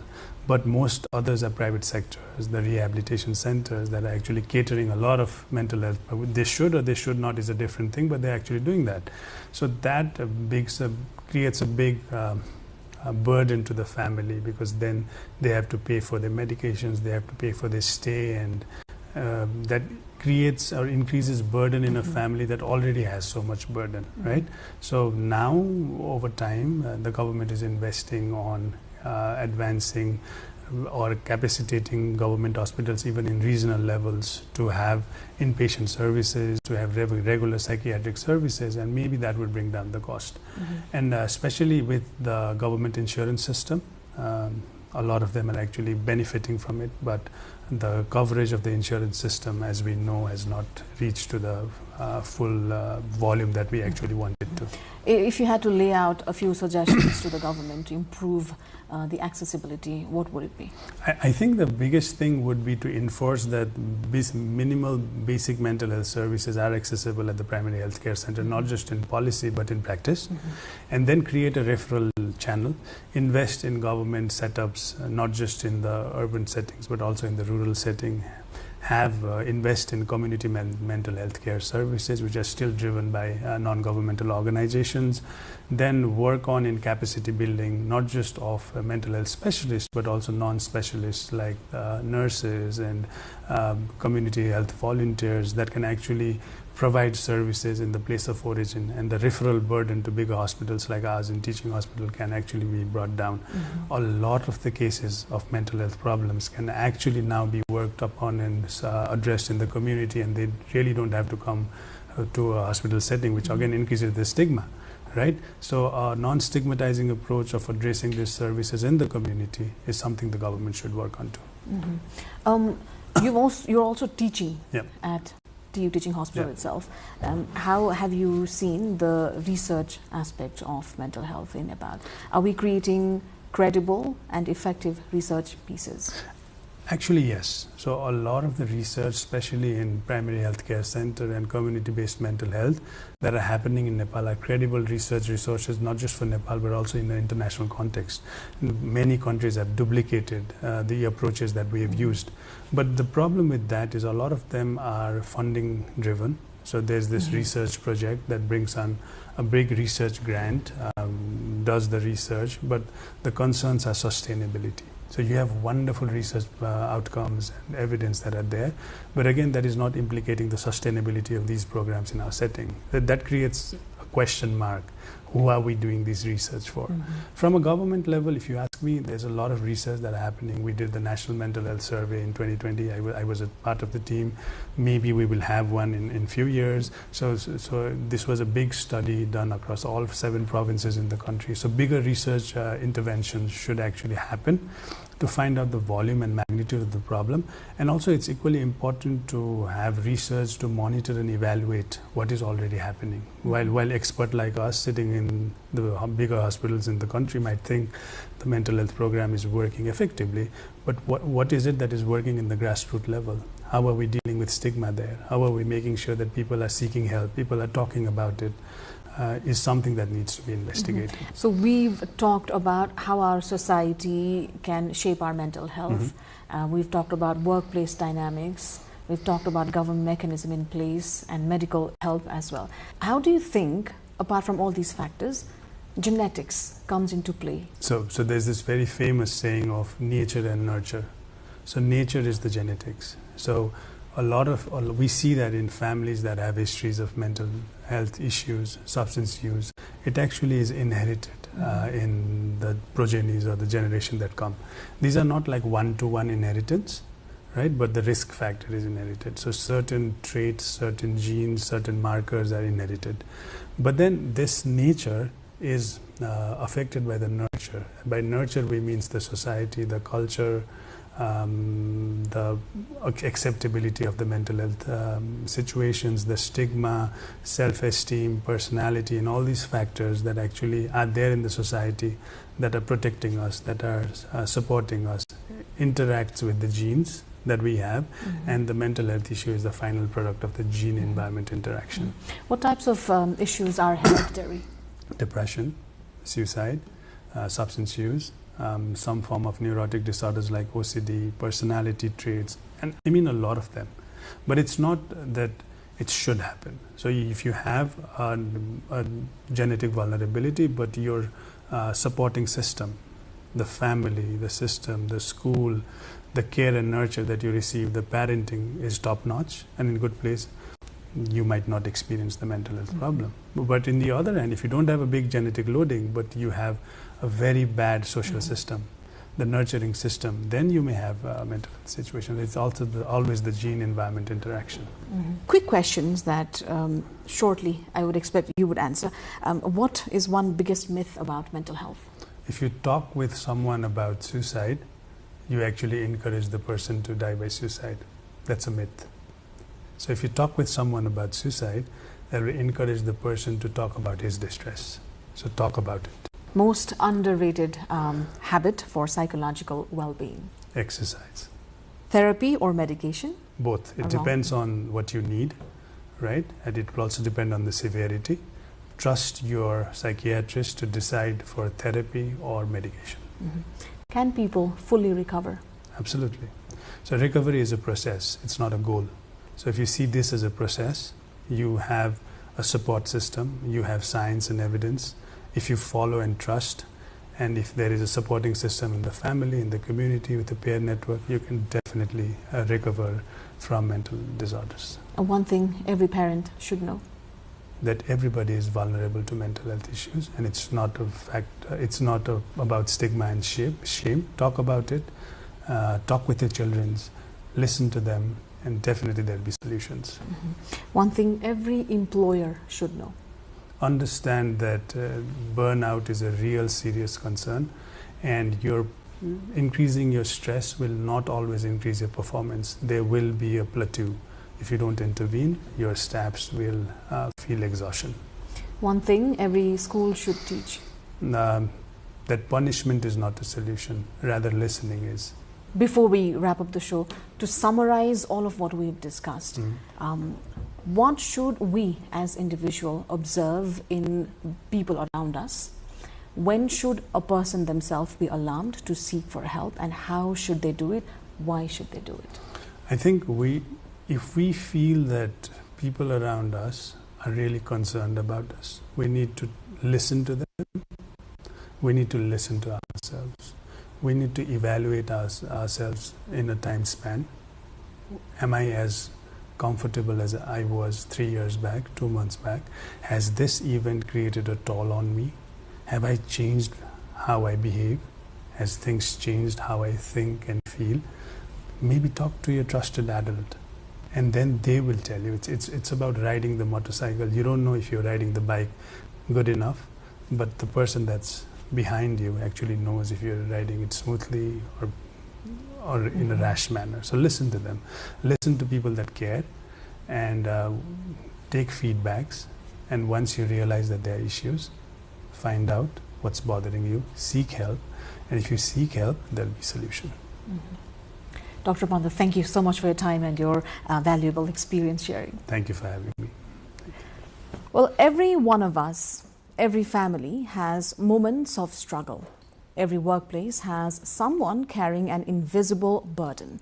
Every classroom, every neighborhood, every community includes people who may be fighting battles we cannot see. Sometimes the most powerful thing we can do is simply notice. Ask someone how they're really doing. Listen without judgment. Stay present a little longer. And if you are the one struggling, ask for help. It's an act of courage.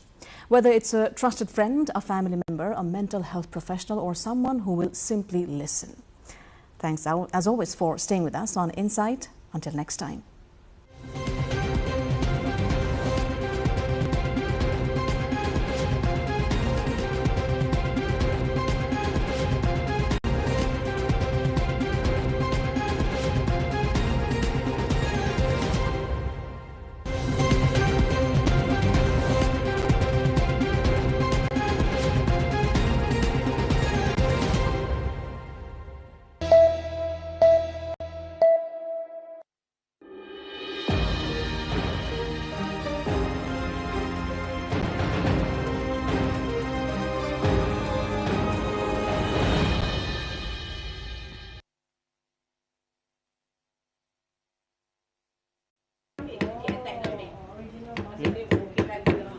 People simply observe and take pride in artists and their promotion of Malaysian culture internationally. But nobody cares how they struggle just to survive and maintain their sanity. The waves of stress that are constantly present and how it impedes their creative minds.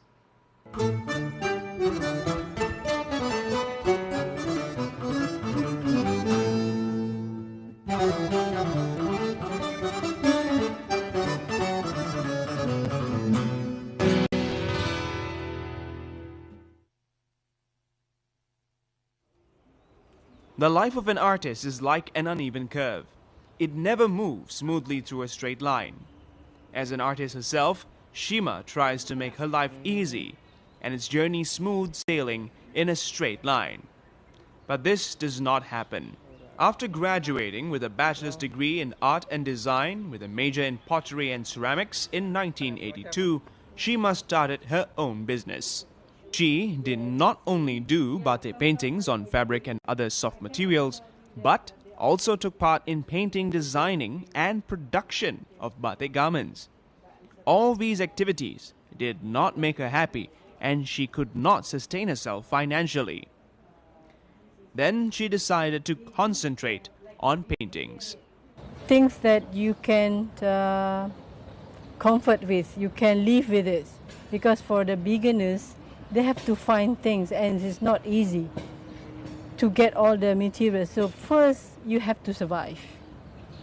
Second stage, after you survive, you want to find yourself. There's a long way until that you become famous because of something in the painting itself. So it's comfort because it comes like it's not a day or a month or a year. It's going to be continued maybe until you die. Shima has been concentrating her creative works on paintings for nearly 2 decades. Her artworks mainly reflect traditional houses as imagery. She wants to spill the colors of her childhood experiences onto the canvas consciously. This is from the experience before that you have. You see things, you see something that inspired you, that is the one that comfortable with, so that you just go on with that subject. Like a house is something that we experienced before. We live in those kind of houses, traditional, that which is in our childhood. We grown up there, and it's in the memory because we don't have it anymore. Within the imagery of traditional houses, Shima does not only want to have nostalgic gratification, but also represent Malaysian multiculturalism in her paintings. If you are Malay, there was the influences in the houses. If you are Indian, there were some images that shows. So this is what all about Malaysian multicultural. We have huge things to explore. It's something about our country. It's something about Malaysia in a way of you create it. Devotion, patience, tolerance, commitment and inherent creative capacity are the fundamental qualities of an artist. Being an artist, Shima always feels the challenges of creating a new painting. I think the challenge is the artist itself. How they going to create good work, good artwork that you can show that to the public. That is the most challenging, because whether the public can accept it or not, and you can think whether you can continue with this career or not. Once the painting is completed, Shima has a happy moment. It is a kind of great winning. Happy moment, you've been rewarded. You won something. You've been, like I said, rewarded means whether you winning some contest or you've been rewarded because of your artwork being chosen for some reason of, your painting was in that certain place, which is people are looking up at it. Being an artist is not always good. On many occasions, Shima has had very bad experiences within her society. At the first step, you've been ignored because they say that your artwork is not going anywhere. It's very disappointed. Like Shima, 21 other artists have been working in the artist colony. The colony is a traditional village-based art center where artists from different fields and expertise do their works. There are 11 government-subsidized walk-ups, open-air wooden shelters built for artists within the craft complex in Kuala Lumpur.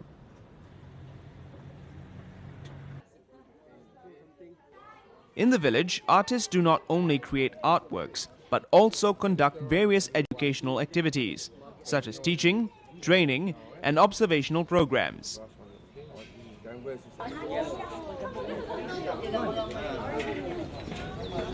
Yeah, that's how you get the color, okay? Wherever you do, you must... Just a comment on my part.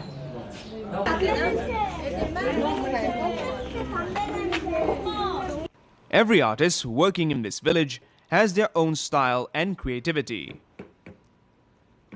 They have been working with different mediums, forms, and compositions.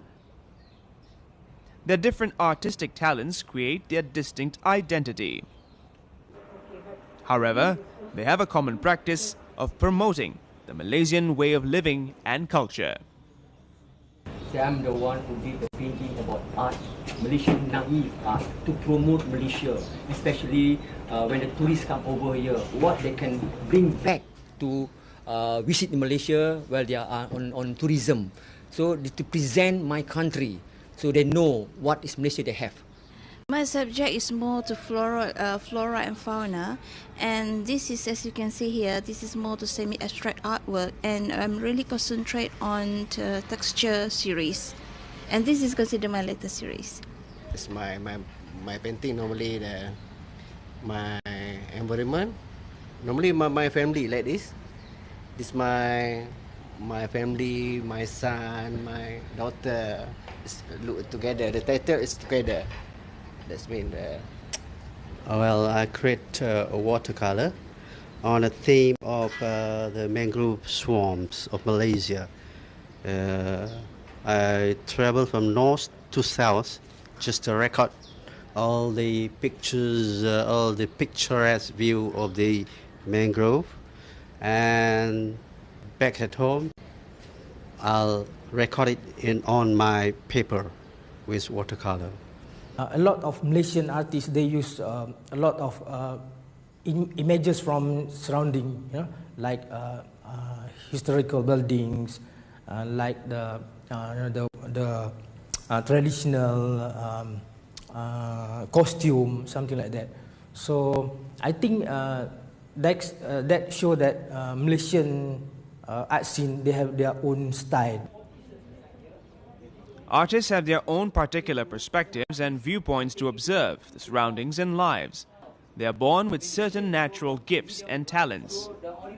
They also develop exceptionally critical senses. They do recreation of the reality, onto canvases. Their artworks are like mirrors that reflect different dimensions of local reality. The tourists, however, prefer local motifs in the artworks. It's quite interesting to see some modern art. This complex is very interesting because there's a lot of different types of art and craft. This is very different, and I particularly like her use of colours in the repeated motifs that she's got on display here. I very like the Malaysian art because this one is very colorful and sketch was very beautiful.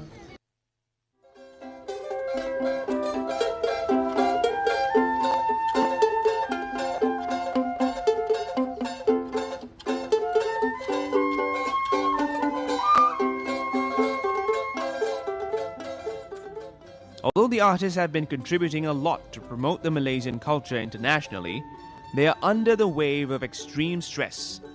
They have been struggling with hard times just to survive. Not enough income to survive, to get the sourcing, like selling the painting, to make you alive. That is the most important in their mind. Besides, they want to produce a good work. Audience has to have to appreciate Malaysian art more. Di Malaysia ni dari segi pasaran mungkin belum luas. To survive as an artist is quite tough at the moment now. It depends on the how you tackle the customer and how they like it your painting or not. That is the only way. Struggle a lot to keep on survive and keep on doing your work, because many artists you can find they do halfway. The major buyers of Malaysian artworks are foreign visitors. However, due to severe global economic recession, the official statistics of the Malaysian Tourism Ministry show that the inflow of foreign tourists are very unpredictable. This has immensely affected the sale of artwork. Artists have no choice but to bear the pain. We have to think about to promote Malaysian art. Malaysian artists have to try to find the funding, so and from that way they can promote themselves. If we want to ask government to help us, in that way also can, but the government have a lot of things to think about, so artists should think their own way. I think like Malaysian government have to must start to collect artwork from the artists, like their government department. They have a lot of department. They have to start to buy artwork. Artists like Shima are struggling against a dire situation to overcome.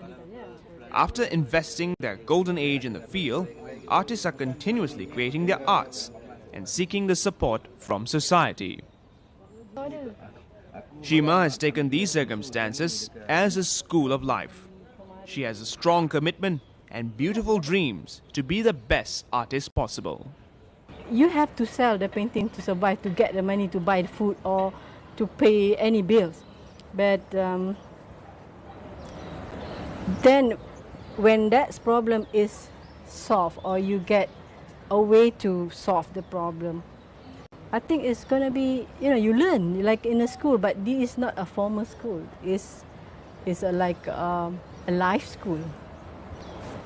I want to create something of your own brand, of your own mark in your country.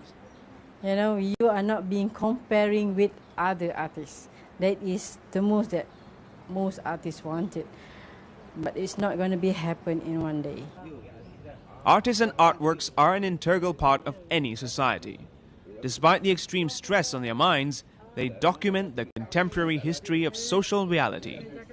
They also make many significant contributions to social transformation, critiquing evil elements and innovating new ideas.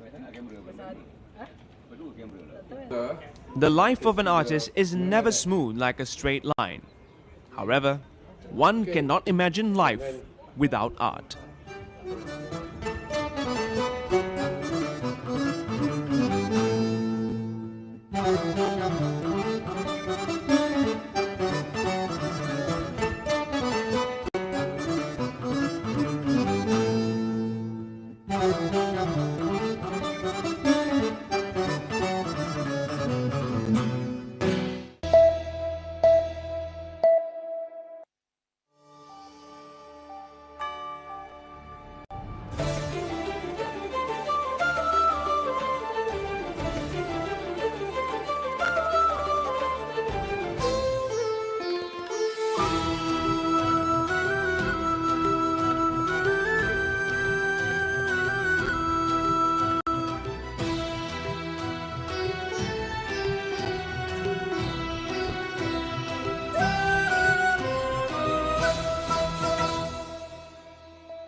At least 20 fighters were killed and 32 others wounded after US and Saudi-led airstrikes targeted bases of Iraq's Popular Mobilization Forces, or PMF, across 7 provinces, according to the group. The PMF is a state-recognized umbrella force within Iraq's armed forces that includes several Iran-backed factions. The United States and Saudi Arabia said the strikes targeted Iran-backed militants in response to recent attacks on U.S. forces in the region and Saudi oil facilities. The PMF was established in 2014 to help combat the Islamic State group and was later formally incorporated into Iraq's National Security Forces, although several of its factions maintain close ties with Iran. The strikes highlight the complex security landscape in Iraq, where U.S. troops, Iran-backed groups, and Iraqi government forces continue to operate alongside one another.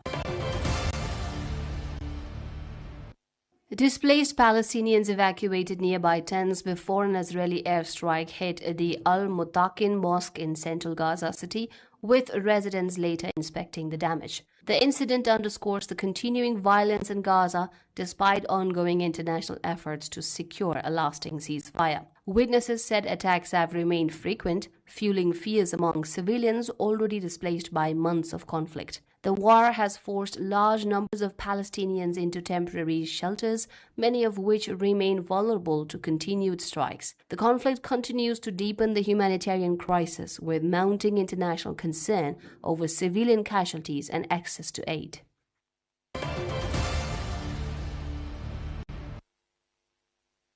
U.S. lawmakers gathered at the Capitol to honor Republican Senator Lindsey Graham ahead of his funeral at Washington National Cathedral, with President Donald Trump and other world leaders attending the ceremony. Vice President J.D. Vance paid tribute to Graham, describing him as a politician known for his personal connections and ability to treat people equally. Graham, a longtime senator from South Carolina, died on July 11 at the age of 71. He was known internationally for his strong support for Ukraine and Israel and played a prominent role in U.S. foreign policy debates. Ukrainian President Volodymyr Zelensky, Israeli Prime Minister Benjamin Netanyahu, and senior U.S. officials joined the memorial events in Washington.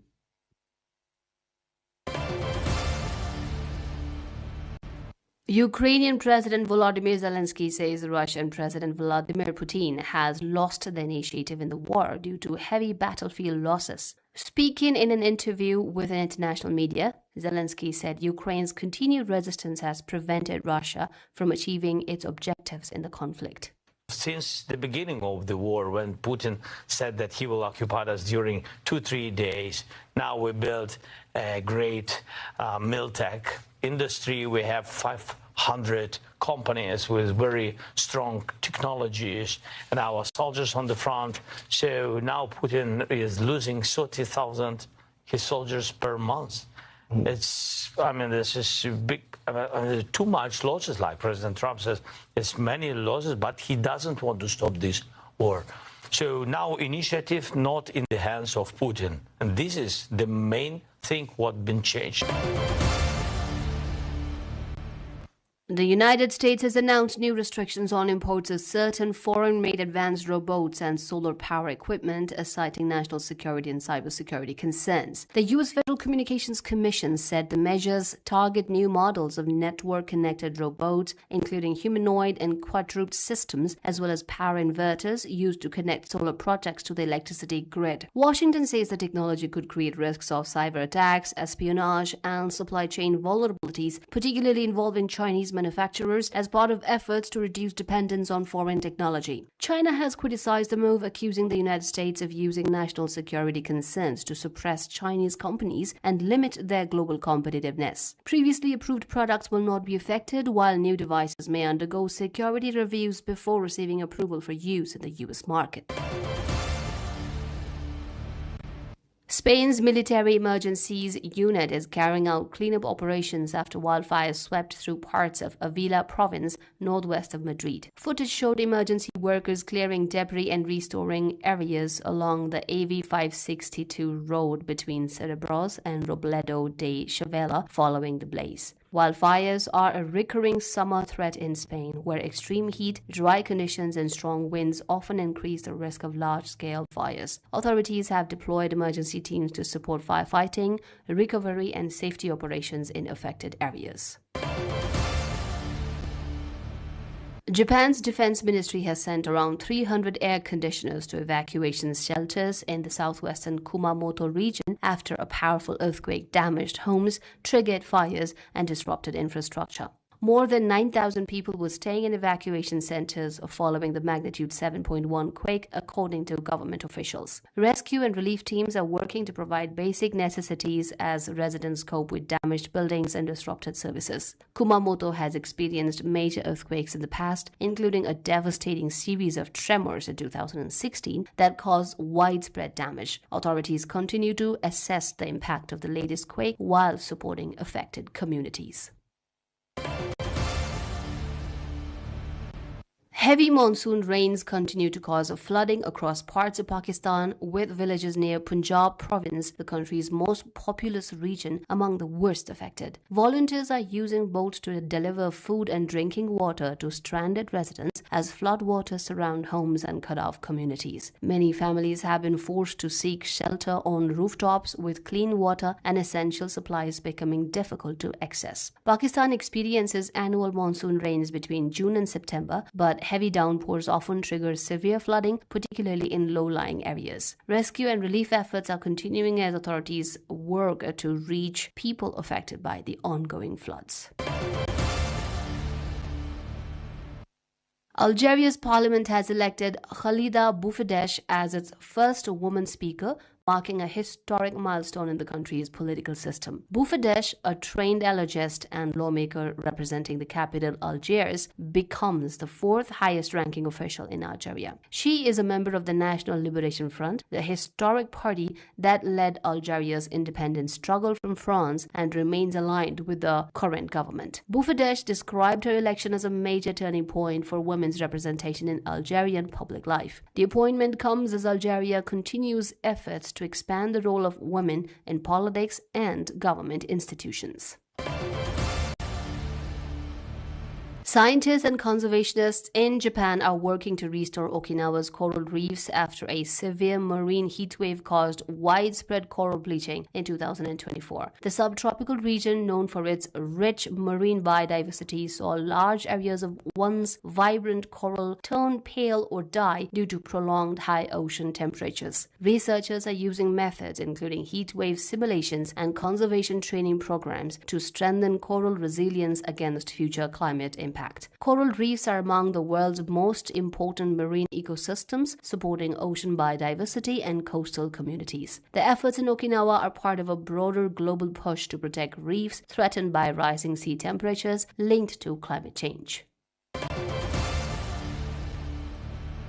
Peru's new president, Keiko Fujimori, has sworn in her prime minister and cabinet shortly after taking office in a ceremony at the government palace in Lima. Fujimori's new administration begins amid expectations to address key national issues, including economic growth, public security, and political stability. The swearing-in ceremony marks the start of a government's efforts to implement its policy agenda and work with Peru's legislature. Fujimori, a prominent political figure and daughter of former President Alberto Fujimori, has previously run for the presidency multiple times before securing the country's top office. Her administration will now face the challenge of governing a country that has experienced years of political turbulence and frequent leadership changes.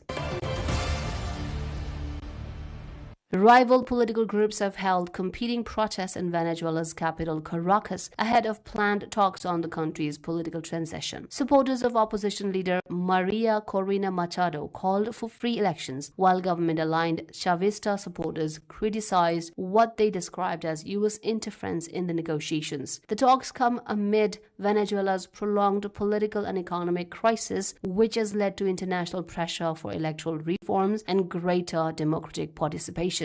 Machado, a Nobel Peace Prize laureate, has emerged as a leading opposition figure, challenging the long-standing rule of the socialist movement founded by former President Hugo Chavez. The upcoming discussions are expected to focus on Venezuela's political future and possible steps towards resolving divisions between the government and opposition.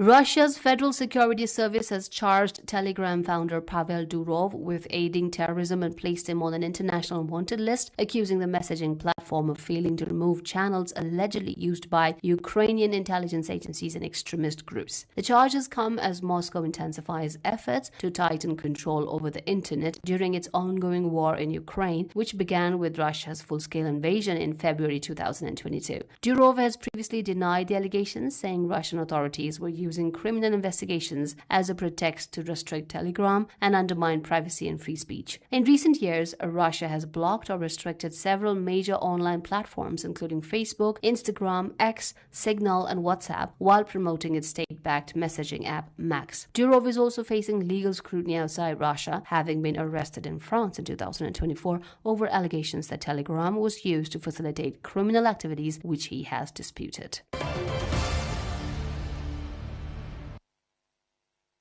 Christopher Nolan's latest film, The Odyssey, has become a major box office success, drawing large audiences and creating global excitement around its release. The star-studded adaptation brings the ancient Greek epic by Homer to the big screen using advanced filmmaking techniques in large-format IMAX technology. The film's strong early performance highlights continued audience interest in large-scale cinematic experiences despite growing competition from streaming platforms. Nolan, known for films such as Oppenheimer and Inception, has built a reputation for visually ambitious productions that attract worldwide audiences. The success of The Odyssey adds another major achievement to the director's career and strengthens Hollywood's push for theatrical releases of major productions.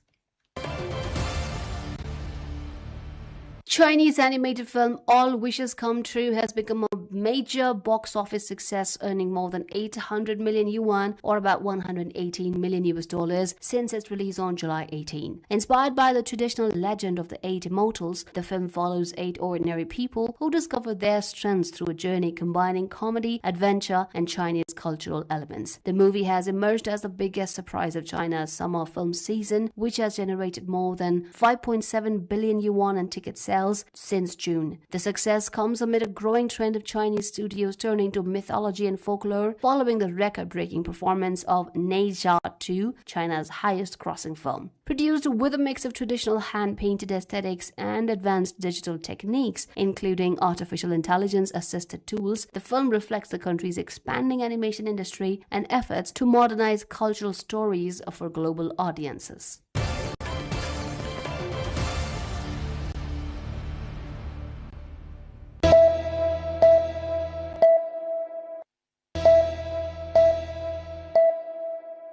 Votekosi and Trisuli river rafting. Rafting has lately been gaining popularity among tourists.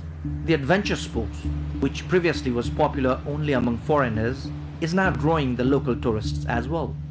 Trisuli and Votekosi rivers that are close to Kathmandu are two popular destinations for rafting in Bagmati province. Let us first explore Votekosi. Whitewater rafting at Votekosi river is included among the 10 best adventure destinations for rafting in the world. Votekosi, which is well facilitated with food and accommodation, can be a great destination for rafting and other adventure sports. Rafting at Trisuli river is popular among domestic tourists, as the location can be reached in an hour from Kathmandu. This is where most tourists go for rafting in Nepal.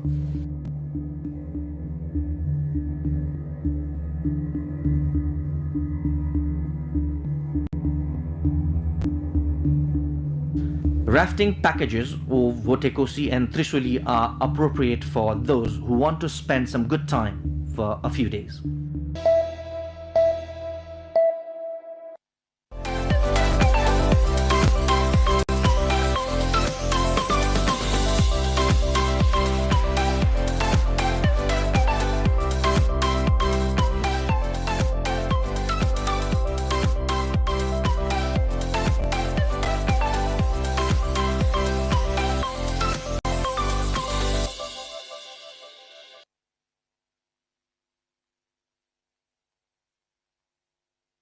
In 18 species of turtles occurring or reported for Nepal, almost 80% found in Nepal are globally threatened. So we can imagine we need to conserve turtles. It's going to vanish very soon. if we continue this process from Mechi to Mahakali, then one long this terrain belt will be the one green belt of the total conservation. These poisonous gases will generally block to reach to the Himalayan region. Then automatically the snow of mountain region will not melt, and then it will be saved as a legacy of Nepal. We are trying our best to support to the media, local people and other conservationists also to protect this turtle. And then local peoples are also kindly aware to protect, and if they found this kind of turtles, and they are requested to send over here, and we even for those people who bring turtles, we support them from different way from our side also.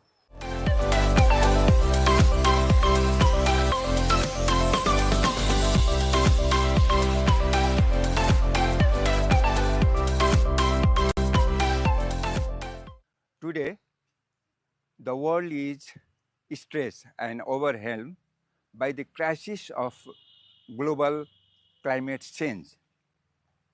The unnecessary production of the greenhouse gases accelerating the global warming, and consequently the earth temperature is approaching and increasing to cross the threshold of 1.5 degrees Celsius of Paris agreements about the COP. Therefore, this is one of the very serious situation in the world. But in our own country's scenario, we have also facing some of the environmental problem.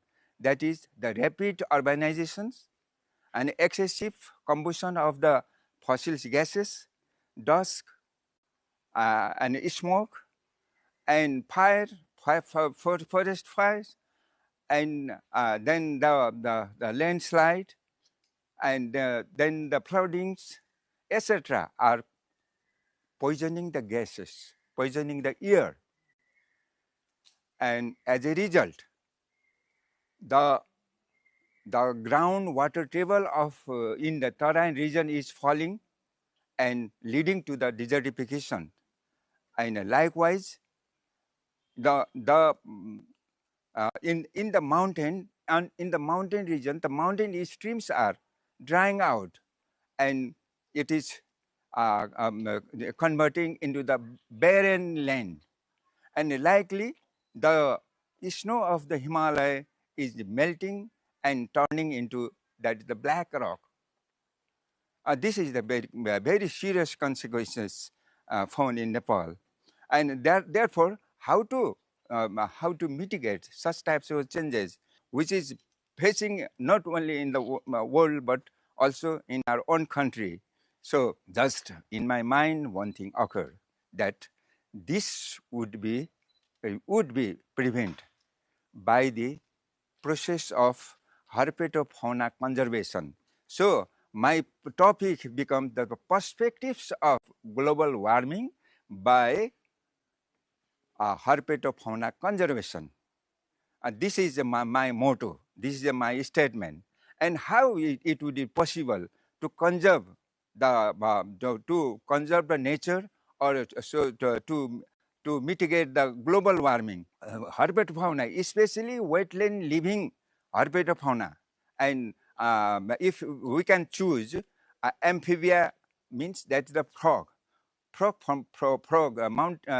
hill stream frog from the amphibia, as well as the especially turtle from the reptilia. And these two groups of the herpetofauna, this mountain stream frog is called the paha, and the turtles are naturally, it lives in the Terai region, and both these this paha species as well as this turtle species, we can make it as a key species for conservation to climate adaptation program. Means if we have to do the climate adaptation work, then we can use these two species, especially paa species and turtle species. And they are also found in different regions. Paas are found in the midland of Nepal, means in mountain regions. And these turtles are found in the Terai region.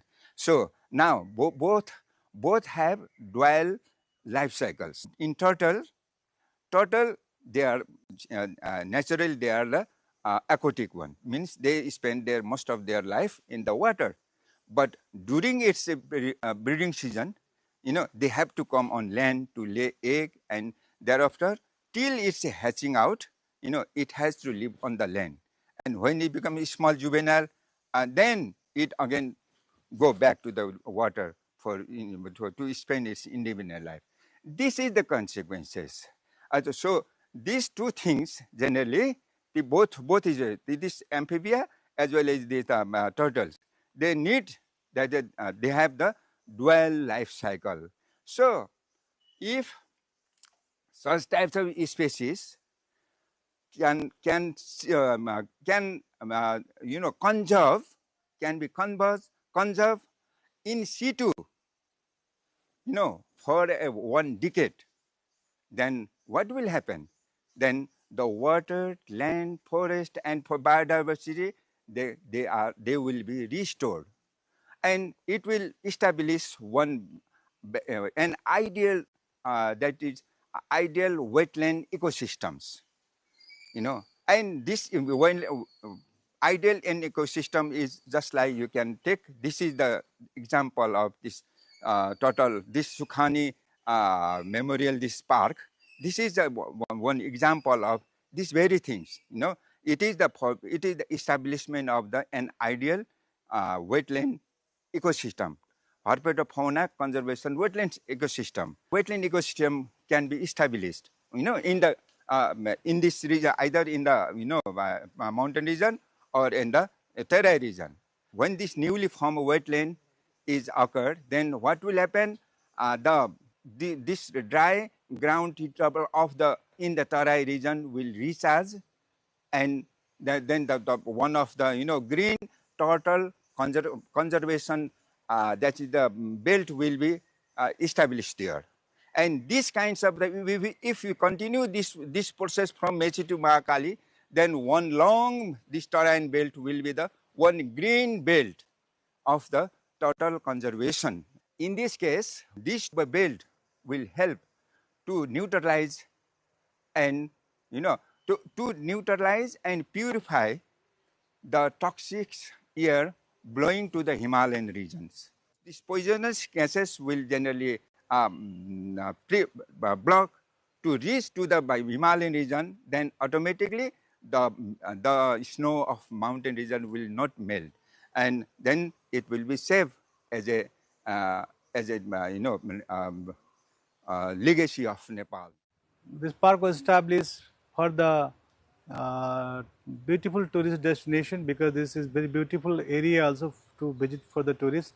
Around 2 lakhs, more than 2 lakhs persons, they visit this park annually.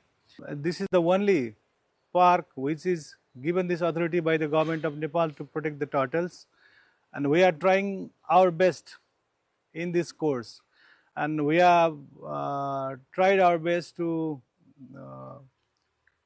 make conscious people for the protection and conservation of the turtles.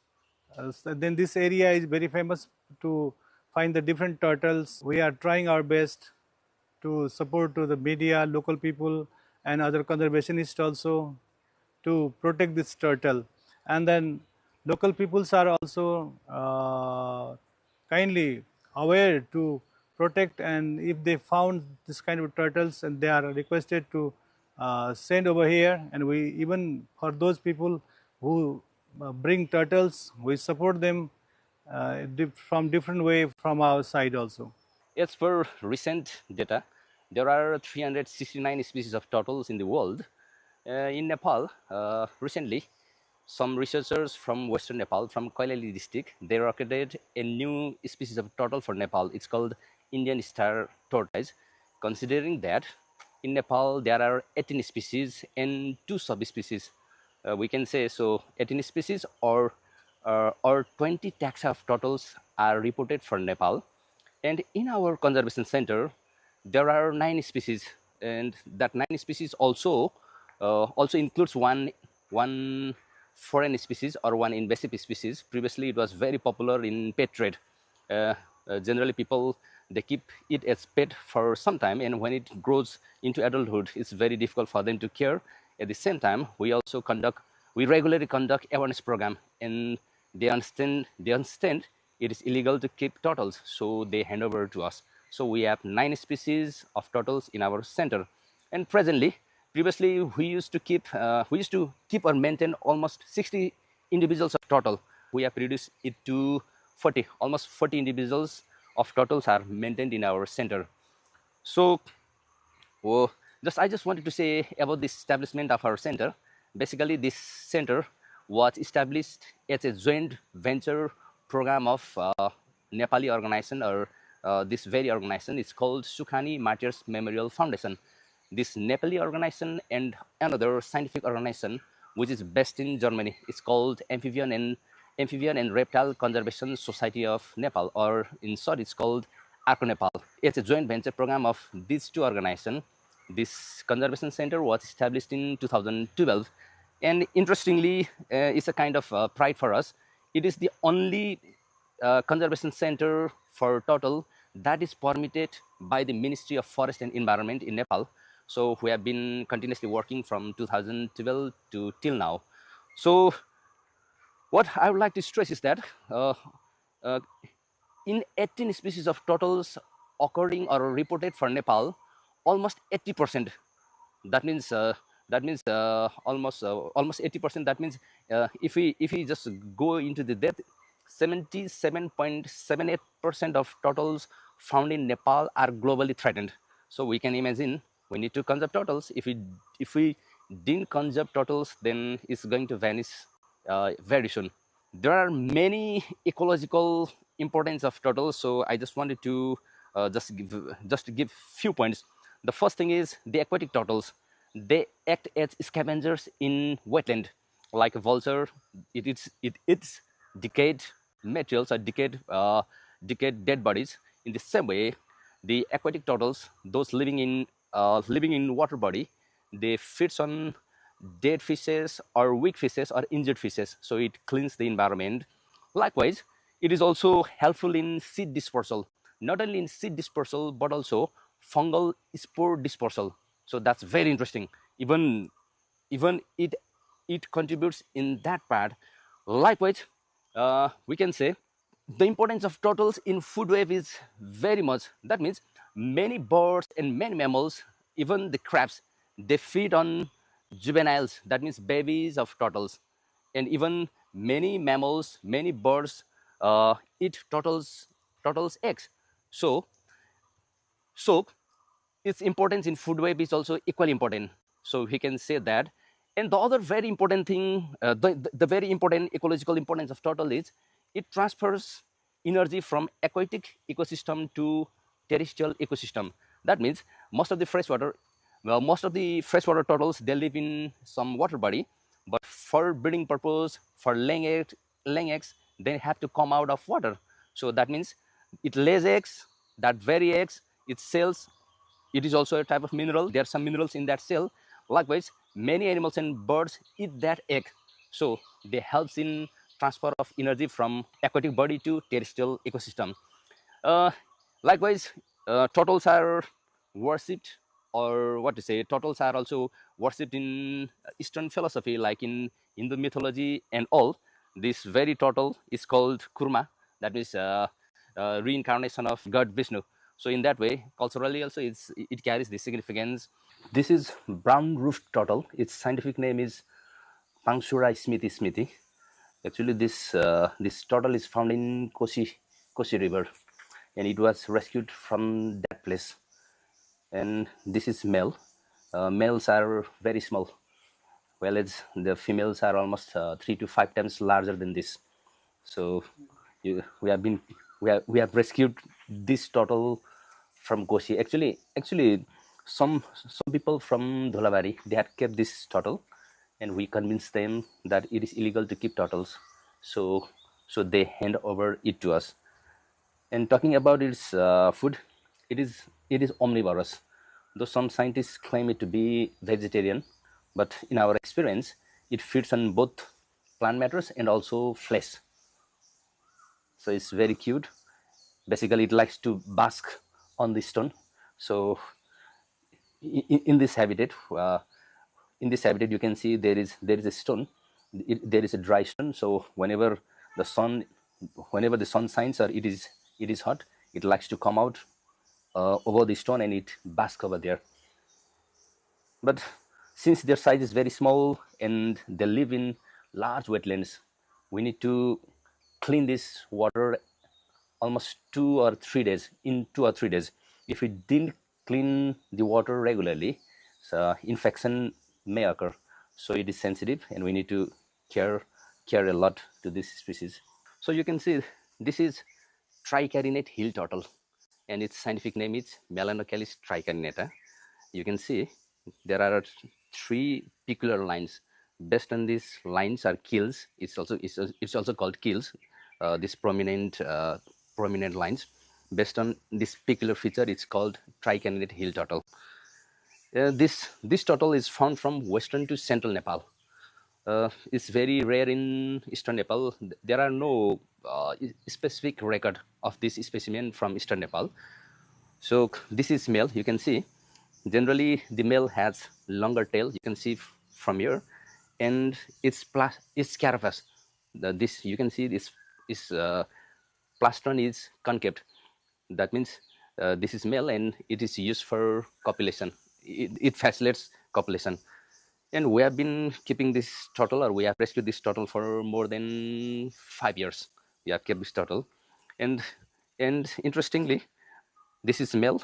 It's small. The female is much larger than male, and it is enlisted as endangered in IUCN Red List. So that's why we have kept it here. And you can see its habitat.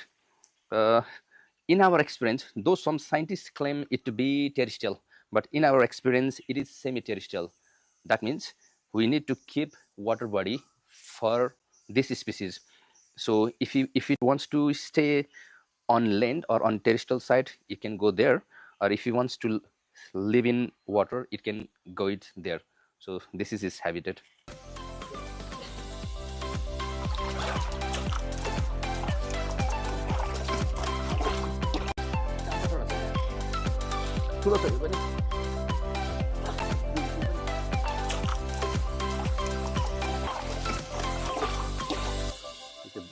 This is Indian flapshell turtle.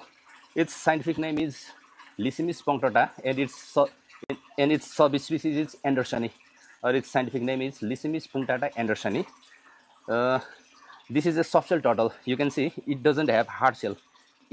Its shell is covered with a leather skin. So you can see it's beautiful, and it has got yellow spots. So it is called, sometimes it's called spotted turtle as well. And this is female. This is it is an adult female. It is the maximum size. It is almost 2 kg. You can see it's very big. It's very large. And this is female. Generally, the female has roundish shape. Well, the male is a little bit elongated. So in our experience, we can assume it to be female. But generally, some people, they say they have kept turtles, or they have been rearing turtles, but they might not be able to identify whether it's male or female. But it's female, and at the same time, it has shorter tail, because the cloaca does not come out of this plastron. And the other interesting thing about this turtle is it has got flaps. You can see over here.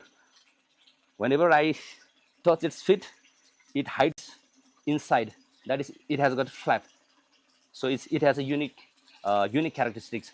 Well, many of the turtles, they cannot hide their forelimbs inside their shell. So it has got flaps. So it is called flap shell. You can say. And the interesting, you can see, generally, while handling this turtle, generally they don't try to bite or do some kind of harm, but sometimes you can see here it secretes yellowish substance. That is its peculiar behavior. We can say that it is anti-predator behavior. That is to escape from predator.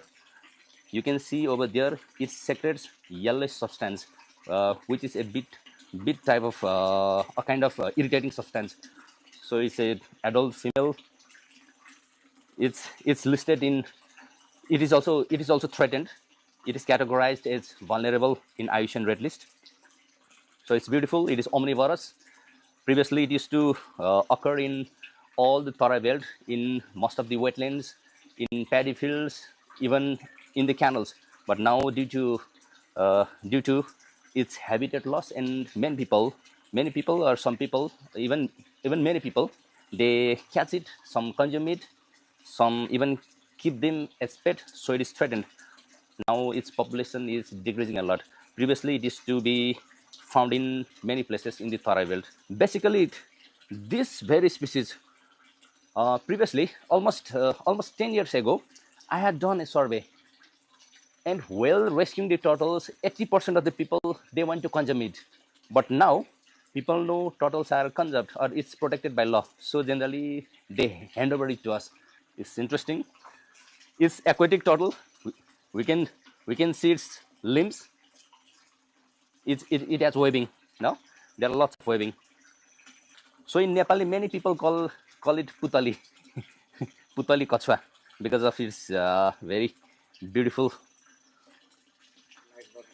Yeah, like butterfly, it's very beautiful, and its yellow spot looks really beautiful, and it can withdraw its neck is very long, and its nose. You can see its nose is a little bit elongated. It's called proboscis. It's very ancient creature. As per some scientists claim or in many literatures they have written these very turtles. It has existed in Earth for more than 220 million years ago. So it's very ancient creature. And interestingly, this very turtle, its morphology has not changed a lot. It's almost similar to what was found more than 2 million years ago, and almost its morphology is almost similar. But due to human activities and all, habitat loss, and due to human activities, now its population is degrading a lot. So that's why we need to protect it.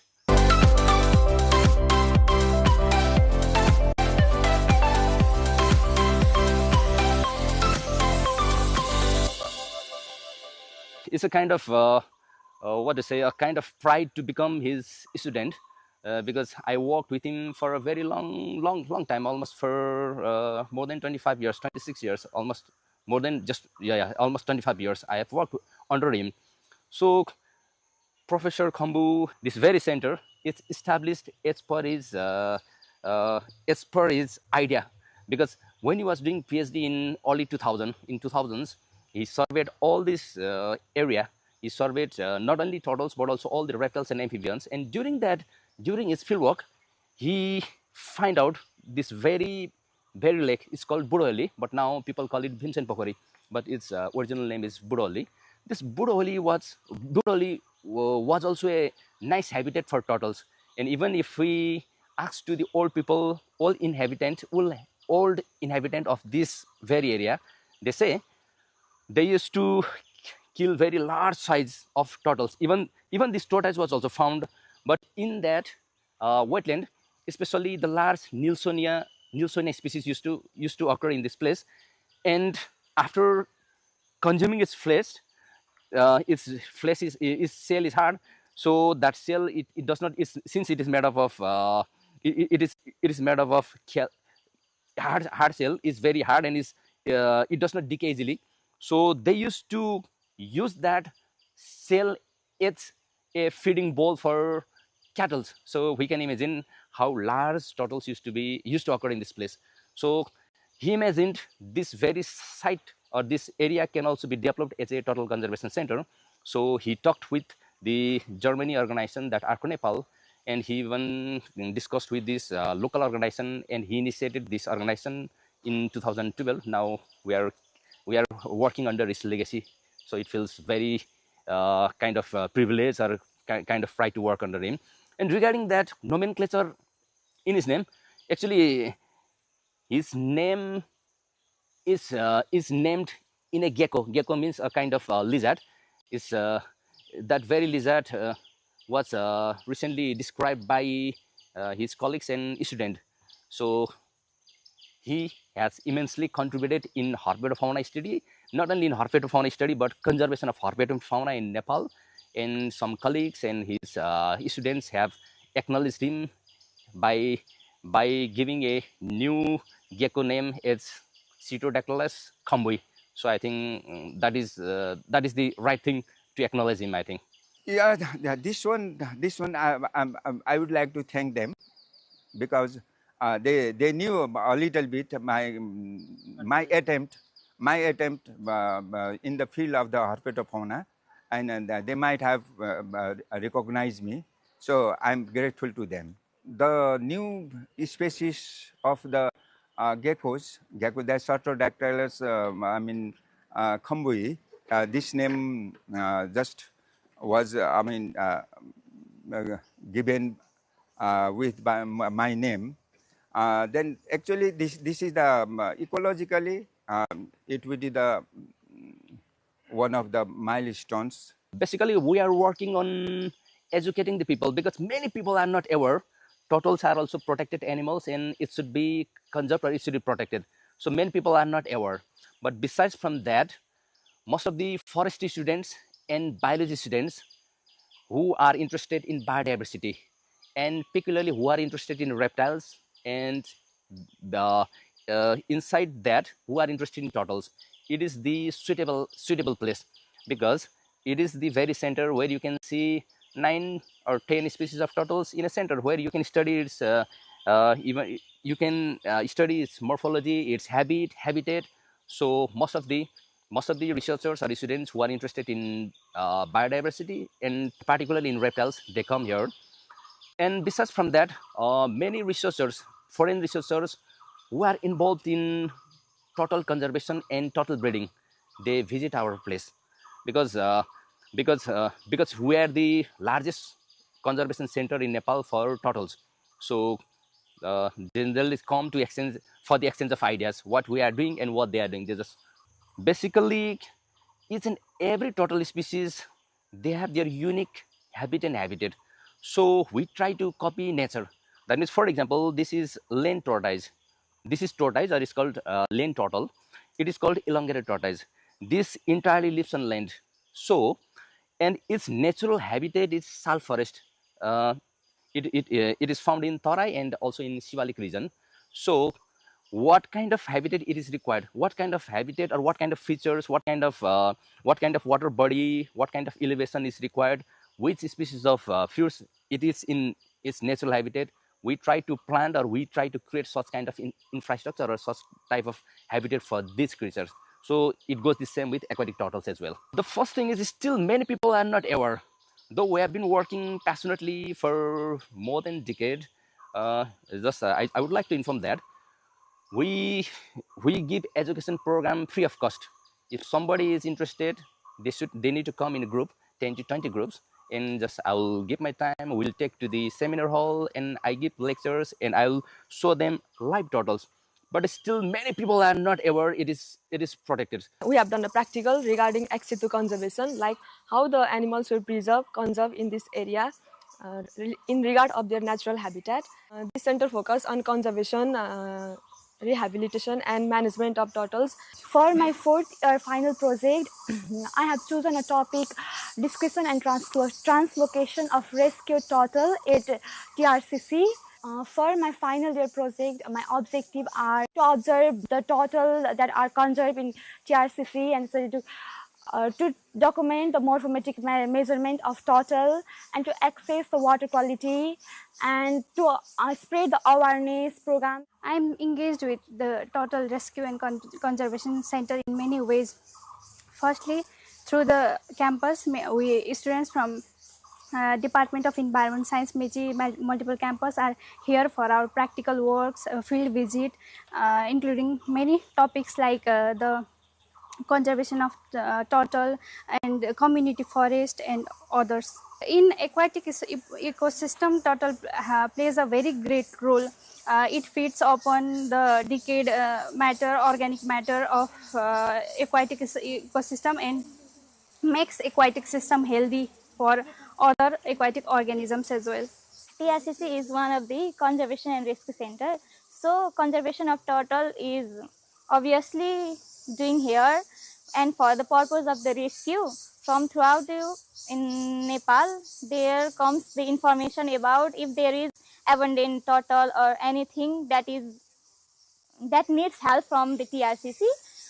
Experts are always ready for the rescue, and for the conservation program purpose, different awareness programs and different field activities were done on the occasion of different wetland day, conservation days. Programs are also conducted. So awareness needs to be maintained.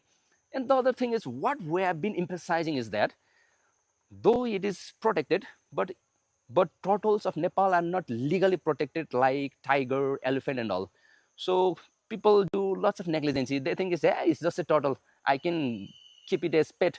I can consume it. I can do some type of trade. So that's the problem. So we have been emphasizing, and we have been reporting. We are giving reports, and we are sharing our experience to the forest officials. At least turtles should also be legally protected like other mammals, larger mammals like tigers, like elephants and all. So people will look this very beautiful creature with respect. Otherwise, it's very difficult.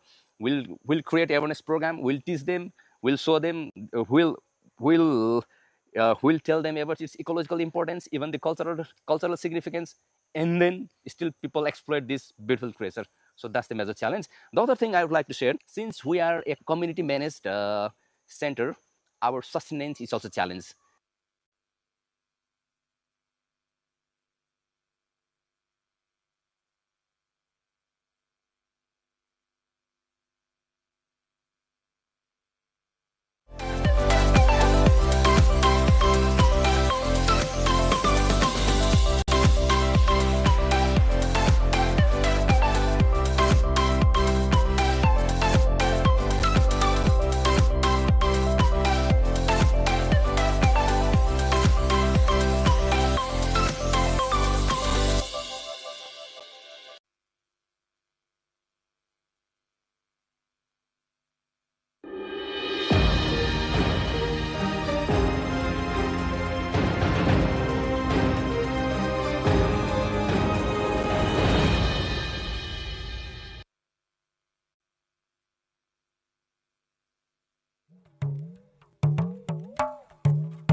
They say that life is all connected, even the most remote of animals and humans all rose from this earth. But after years of life on land and sea, have we thought about how far these connections sustain? Deep within Sri Lanka lies Udavalava, nestled nearly 200 kilometers away from the bustling capital city of Colombo. Born out of the need for agriculture, the Udavalava Reservoir in the 1960s paved the way for elephants to find refuge in the area. The town of Udavalava is an extraordinary tapestry of society where the vibrant synergy of locals and wildlife flourishes.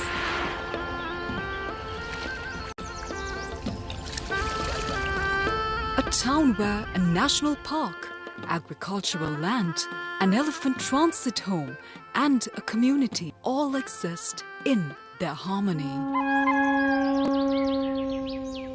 As the sun rises over the serene Udavalava National Park, the people who call this place home embrace a livelihood intricately woven with nature's splendor. Resources are shared among the people of Udavalava and elephants alike. They thrive by building and trading monuments of culture around the world of elephants. today in the morning we make the safari, like 4 hours on the jeep, and it was actually really nice. We saw some elephants. Yeah, we really enjoyed. Among the cherished traditions in Sri Lanka, passed down through generations, is the awe-inspiring Gajaga Vannama, a mesmerizing dance performance that showcases the elegant spirit of elephants, honoring their grace and power in Sri Lankan heritage.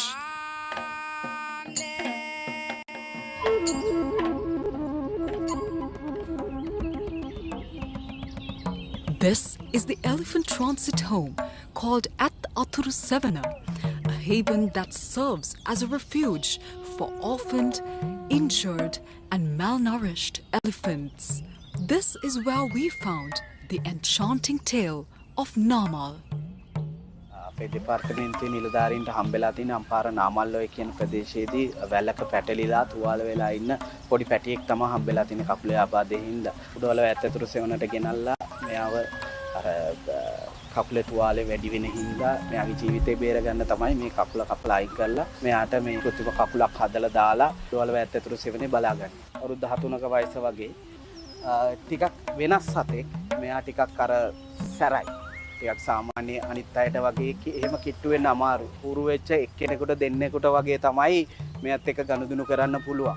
දොවලව මේ ආශ්‍රිත ප්‍රදේශයට ලොකු සම්පතක්. මොකද මේ වගේ සතෙක් මුළු ලෝකේ කොහෙවත් නැහැ. මොන ජීවිත අවදානම හරි මොන දේ තිබ්බත් අර ගොඩක් මම කැමති මේ සතාව බලා ගන්න. මොකද මේ එහෙම කවුරුත් නැතුව ගියොත් මේ සතා තවත් අසරණ වෙනවනේ.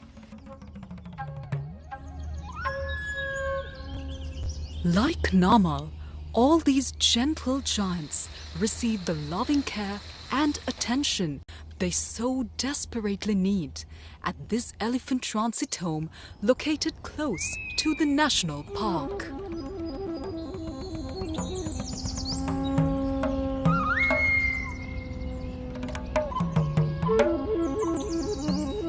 While Namal flourishes under the watchful eyes of his caretakers, not too far away from the park, the battle for resources between elephants and humans looms.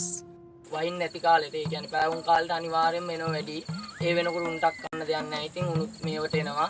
කියන්නේ අපි ඉතින් එලවනවා. ඉතින් කරදරයක් වෙන්නේ නැහැ දැනුවත් වෙනා. උන්ටත් ඉතින් අපිත් උන් එලවනවා. උන් එනවා. ඉතින් වගා වලට පයින්නවා. දිගටම ඒක තමයි ඉතින් වෙන්නේ. 6 වෙනකොට 6 7 වෙනකොට අනිවාර්යෙන් බහිනෝමයි යලි මේවට. බටු හිටවනවා, කෙසෙල් ඔක්කොම ඉතින් කඩා කප්පල් වල දාලා උන්ගේ කැලේ වුණාට ඉතින් අපි ගොවිතැනක් කරගන්න මේකට ආයේ. ගොවිතැන් බතක් කරගෙන ඉතින් අපි ඉන්නෝට ඉතින් තරහයි ඉතින් මොනව කරන්නද? අලියා! අලියා!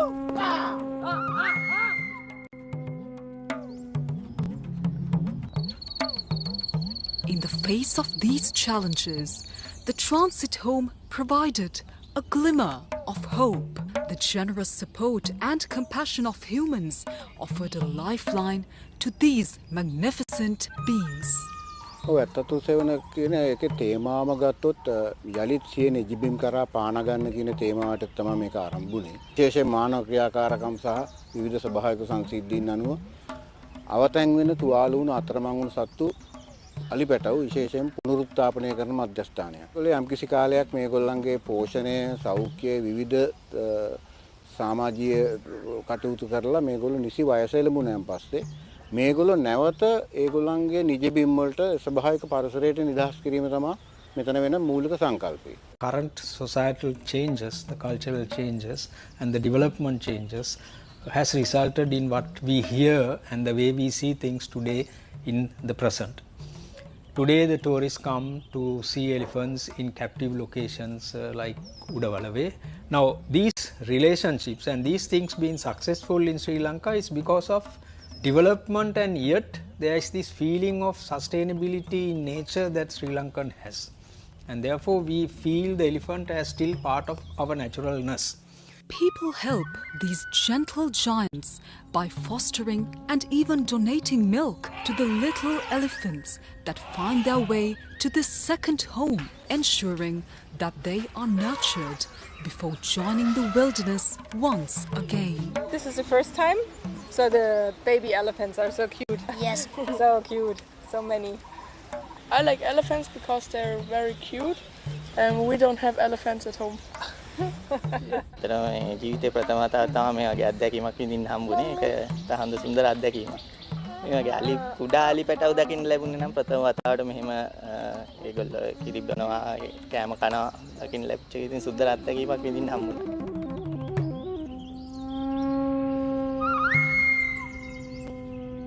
The opportunities to see the wild animals and to be with nature and to be in nature is amazing. Absolutely amazing.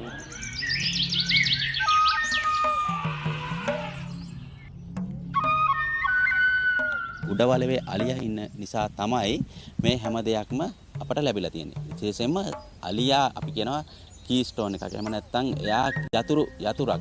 ඒක ජාතික වනෝද්‍යානය තුළ සංරක්ෂිත භූමියේ විතරක් නෙවෙයි අලියා යතුරු පෝරුවක් වෙන්නේ. අලියා සංරක්ෂිත ප්‍රදේශයෙන් පිට පරිබාහිර මේ ගම්මානවලටත් මේ අලියා යතුරු පෝරුවක් කරනවා. මොකද මේ යතුරු කරල්ලේ ප්‍රධාන යතුරු නැති වුණොත් මේ ගම වැටෙන්න පුළුවන්. විශේෂයෙන්ම ඍජු හා වක්‍ර රැකියාවල් 10000කට ආසන්න ප්‍රමාණයක් මේ වෙද්දි උඩවලව ආශ්‍රිතව උඩවලව ජාතික වනෝද්‍යානය ආශ්‍රිතව සංචාරක කර්මාන්තයට දායක වෙනවා. And amidst the serene landscapes of the Udawalavan National Park, tourism flourishes. Visitors from around the world are welcomed to witness the grandeur of elephants in their natural habitat, forging a profound and everlasting connection with nature and Sri Lanka. Yet, the true essence of sustainability lies beyond the surface, entwined with the very existence of these gentle giants. The national park's incredible. So many elephants. We saw the baby orphans this morning as well, which was amazing. Really, really cool. Yeah, just so much to see. The prosperity of the people relies on the delicate balance created by the coexistence of humans and elephants. As the sun sets over the enchanting landscapes of Udawalawa, the resounding rhythm of the gentle giants prevails. My first time, and it's like magnificent. These animals are so beautiful.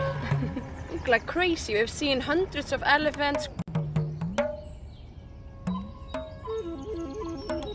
The timeless tales of these elephants stand as a subtle reminder of how people and the gentle beasts alike can walk together. It symbolizes the power of sustainable tourism in Sri Lanka. It symbolizes the power of togetherness.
Nepal's leader unite to restore peace after Sunsari unrest. Government strengthens investigation and security measures as official call for dialogue. Nepal records historic rise in tiger population. Conservation success brings new challenge of protecting communities living near tiger habitats. Government and doctors reach agreement to resume health services, agree to strengthen security measures for healthcare workers and institutions. Parliamentary Committee approves Man Bahadur Karki as Chief Election Commissioner, also endorses two proposed election commissioners. US and Saudi forces strike Iran-backed militants in Iraq. New attacks raise concerns over wide escalation in the Middle East conflict. And Nepal currently chasing a victory target of 226 runs against the Netherlands in the ICC Men's Cricket World Cup League 2. Good evening, I'm Suveksha Rajak and you're watching NTV World News Hour coming to you live from Kathmandu at 2200 hours Nepal time. Now, the news in details. Nepal's political leadership has stepped up efforts to restore peace and social harmony following the recent unrest in Sunsari. Prime Minister Balendra Shah received a security briefing from the chiefs of Nepal Police and the Armed Police and directed authorities to ensure public safety and maintain order. The government has expanded the investigation committee by adding police officials to examine ballistic and forensic aspects of the incident. Meanwhile, political leaders from different parties have called for calm dialogue and cooperation to resolve tensions. RSP President Rabi Lamechhane briefed President Ramchandra Paudel on the situation and the all-party meeting held on the issue. Vice President Ramsai Prasad Yadav also urged all sides to maintain restraint and work together for a peaceful and lasting solution.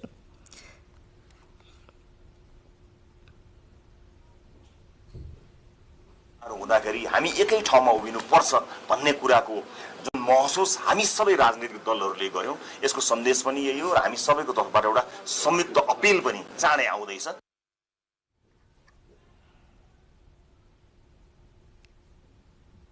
More in this in our cover story segment later. Moving on, Nepal has achieved a major milestone in tiger conservation, with the country's tiger population reaching a record 429 in the latest national census. The number has increased significantly from 355 tigers recorded in 2022, reflecting years of habitat protection, anti-poaching measures, prey conservation and community participation. Chitwan National Park recorded the highest population with 145 tigers, followed by Bardia with 112, Persa with 71, Banke with 51 and Suklafata with 50. Nepal's conservation success has gained global recognition, but the growing tiger population has also created new challenges. Authorities say reducing human-tiger conflict, protecting wildlife corridors and ensuring the safety of communities living near forests are now key priorities. Meanwhile, Bardia National Park recorded a decline from 125 tigers in 2022 to 112 in the latest count, highlighting the need for continued conservation efforts. We'll dive deeper into this in our Issue of the Day segment later in the bulletin. Moving on, the government and Nepal Medical Association have reached a 5-point agreement, leading doctors to withdraw their ongoing protest programs. The Nepal Medical Association has halted OPT and other health services nationwide after incidents of assault and misconduct against healthcare workers. Following discussions between government representatives and medical officials, both sides signed an agreement at the Ministry of Health and Food Safety. The government committed to effectively implementing the Health Workers and Health Institutions Protection Act 2066 BS. The agreement includes preparing security guidelines, ensuring legal action against attacks, and improving coordination among concerned ministries. A joint task force will also be formed with Nepal Medical Association to strengthen security measures and regularly review progress, allowing health services to return to normal.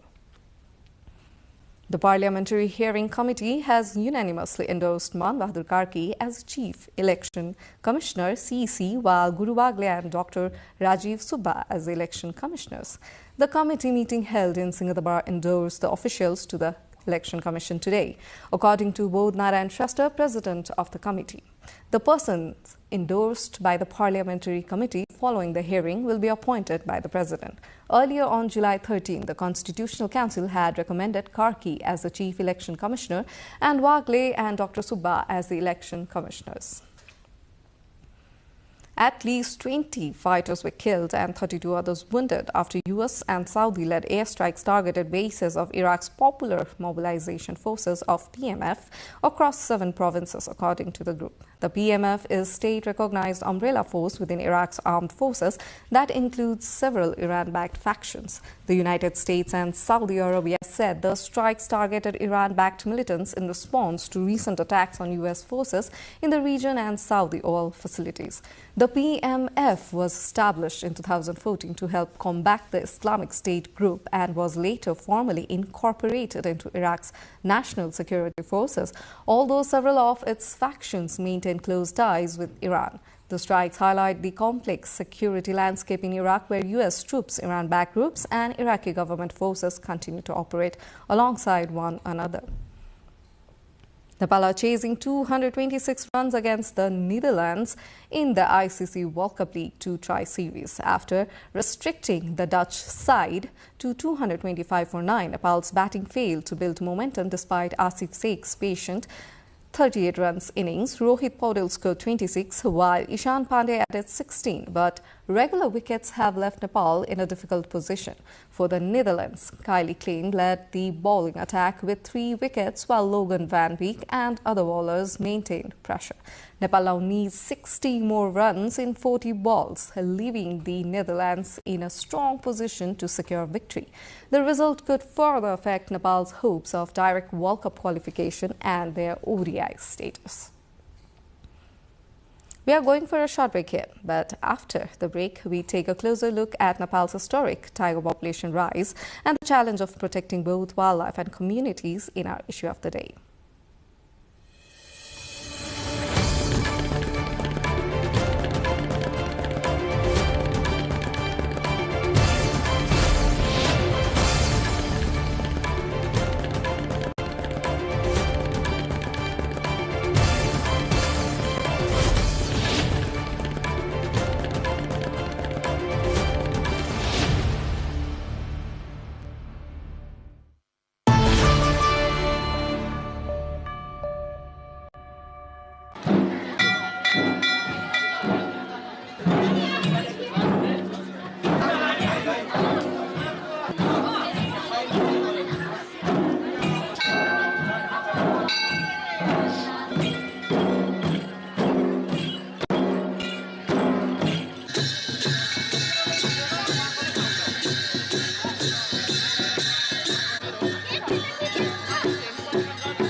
Welcome back. You're watching NTV World News Hour, and it's time for Issue of the Day.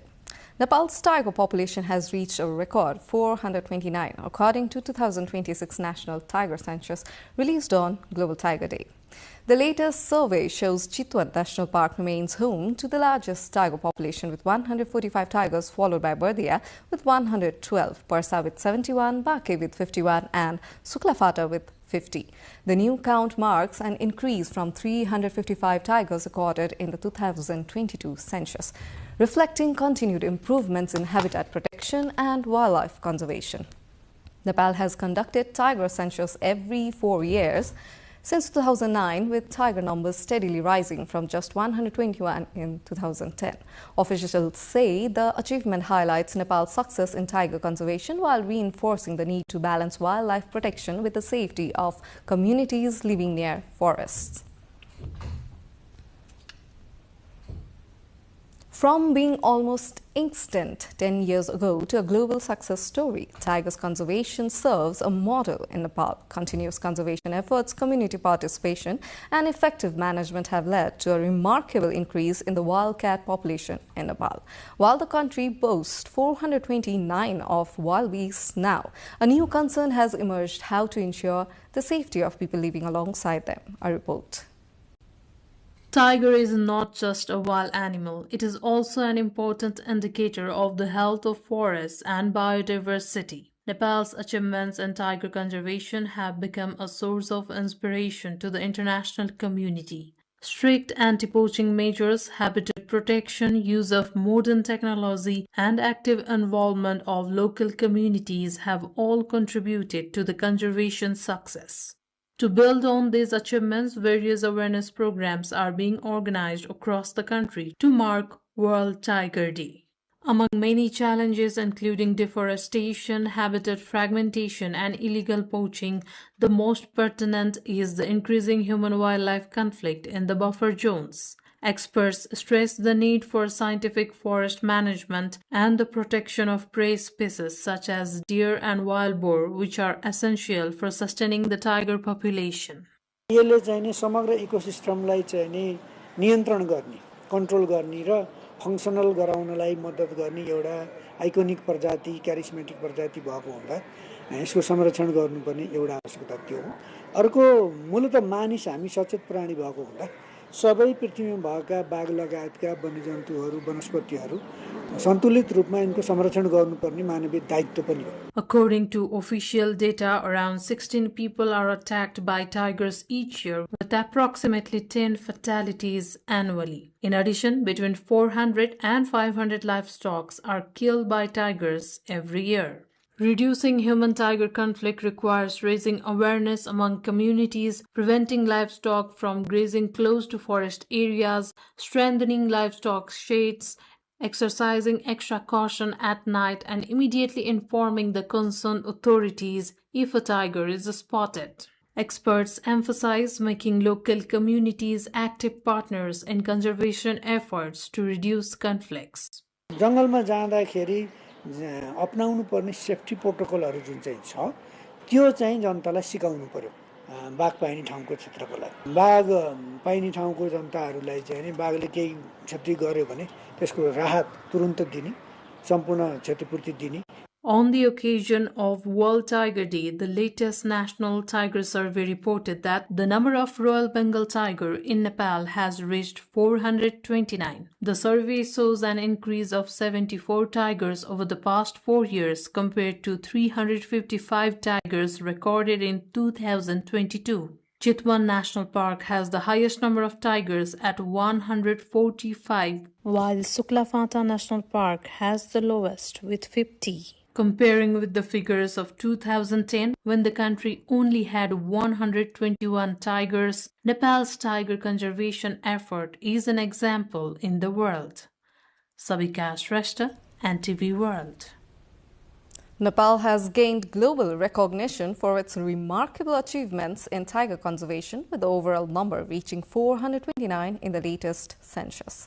Bardia National Park is the main sanctuary for the wildcats in Nepal, where the story is inverse in the last 5 years. From the 125 tigers found in 2022, the number has declined to 112 in the latest count. Rojena Rai, with our local correspondent from Bardia, Dil Prakash Gautam, brings the report.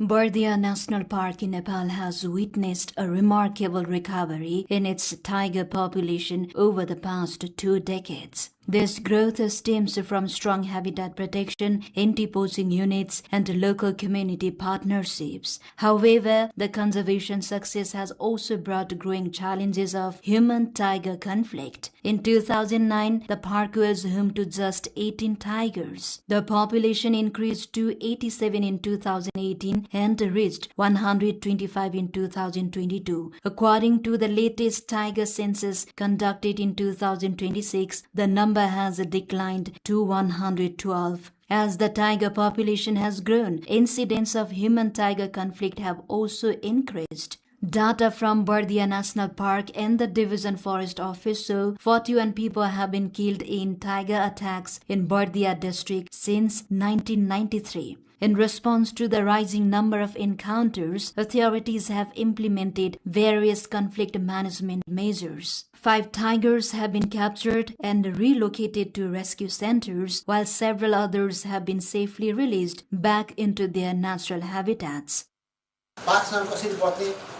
भनेर चाहिँ हामीले जनचेतना दिन सक्यौँ भने मानव बाघको द्वन्द्व चाहिँ घटाउन सकिन्छ। कुनै बाघ चाहिँ मानव वनजूमा छिरो समस्या कस्तो नै हुन्छ तिनीहरू ती छिर्दाखेरि चाहिँ हामीले त्यसलाई पहिचान गरेर यदि चाहिँ समस्या कस्तो नै हो भने चाहिँ सुरुमा त्यहाँ यदि उ छ त्यसलाई हामीले हात्ती लगेर त्यसलाई चाहिँ खेदाउने प्रयास गर्छौँ। होइन त्यो बस्तीमै बस्ने खोज्यो भने त्यसलाई चाहिँ रेस्क्यु गरेर रेस्क्यु सेन्टर राखेर चाहिँ व्यवस्थापन गर्ने काम गर्नुपर्छ, जसले गर्दा चाहिँ मानव बाघ द्वन्द्व चाहिँ कम गर्न सकिन्छ।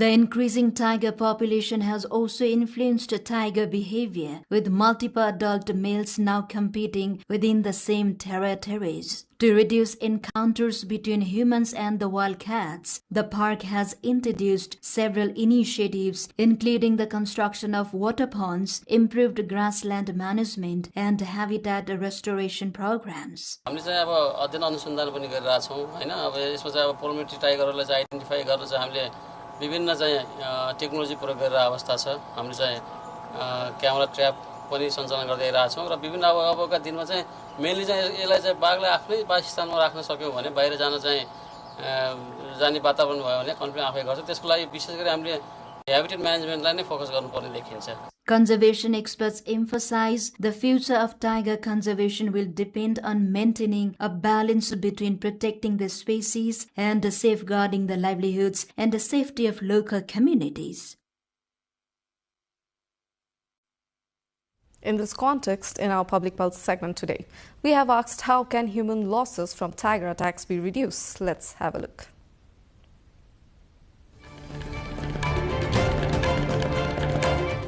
होल्डिङ सेन्टरमा राख्दाखेरि पनि अब बाघलाई चाहिँ अब समस्या हुन्छ, त्यसलाई पनि खाना र आहारको लागि अब समस्या हुन्छ। त्यही भएर यसलाई चाहिँ खुल्ला ठाउँमा राखेर त्यसको व्यवस्थापनको लागि पनि हामीले पर्यटकीय हिसाबमा चाहिँ जोडियो भने चाहिँ अब अहिले चाहिँ मानव वन्यजन्तु द्वन्द्वको केही हदसम्म चाहिँ हामीले न्यूनीकरण गर्न सक्छौँ। म एउटा क्याम्पेन चलाउन गइरहेको छु र यसमा मैले वार्षिक 5,000 को दरले 5 वर्षसम्ममा 25,000 यो ठाकुर बाबा, गेरुवा र मधुबन नगरपालिकाभित्रका युवाहरूलाई एउटा त्यो सचेतना जागृत गराएर भोलिका दिनमा यो द्वन्द्वलाई न्यूनीकरणलाई कम गर्नको लागि म एउटा प्रयास एउटा भोलिन्टियरको रूपमा काम गर्न अगाडि बढिरहेको छु। प्रशस्त आहारको व्यवस्था हुनु पर्यो अनि के गरे फेरि गाउँघरमा सचेतनामूलक कार्यक्रम चलाउनु पर्यो।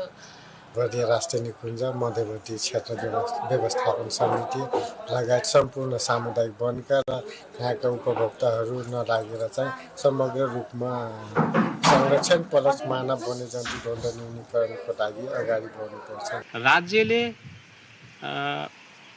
जनतालाई दिनुपर्ने जुन राहत हो, लगानी गरे बापतको राहत हो, जनताले पाइरहेको अवस्था छैन। त्यसको लागि राज्यले पनि जनताको निमित्त केही गरिदिनु पर्छ। मान्छेको ज्यान पनि गएको छ। त्यसले गर्दा बाघ दिवसको उपलक्ष्यमा राज्यलाई सबै बाघप्रेमी जनसमुदायलाई आजको दिनमा हार्दिक बधाई पनि छ र साथै बाघबाट हुने क्षति र जनताको जीव जीवनको रक्षाको निम्ति पनि सरकारले गम्भीर बन्नुपर्छ भन्ने म हामीलाई अझै पनि बेलुका बिहान हिँड्दा डुल्दाखेरि पनि आफ्ना घरियासी काम गर्दाखेरि पनि डर र त्रास हुन्छ। बालबच्चाहरूलाई स्कुलमा जाँदाखेरि घरबाट बाहिर निस्कँदाखेरि त्यो खालको वातावरण भएको कारणले संरक्षणको सवालमा नेपाल सरकारको गम्भीर ध्यान आकर्षण हुनुपर्छ।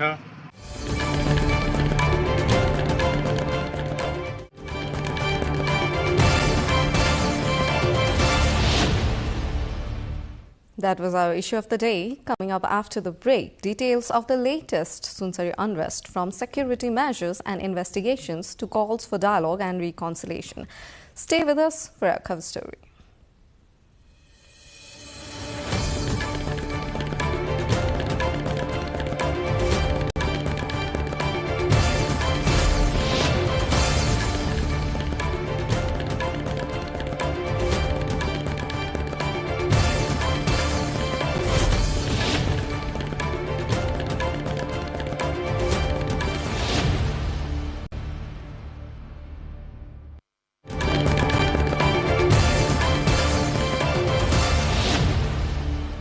Welcome back. You're watching NTV World News Hour. And it's time for Cover Story. Prime Minister Balendra Shah has received a detailed security briefing on the recent incident in Sunsari and directed authorities to restore peace and security. The chiefs of Nepal Police and the Armed Police Force briefed the Prime Minister on the current situation, security challenges and possible risk in the affected areas. PM Shah held separate meetings with Nepal Police Inspector General Dan Bahadur Karki and Armed Police Force Inspector General Narayan Datta Paudel. Home Minister Sudan Gurung was also present during the briefing. The Prime Minister instructed security agencies to ensure the safety of people and property, maintain high alert and take action against any activities that threaten social harmony and public order. Government and opposition leaders in Nepal have united in a show of consensus calling for calm and dialogue after unrest in Sunsari district. The joint appeal comes as authorities work to ease tensions and political leaders urge communities across the country to maintain social harmony. A report.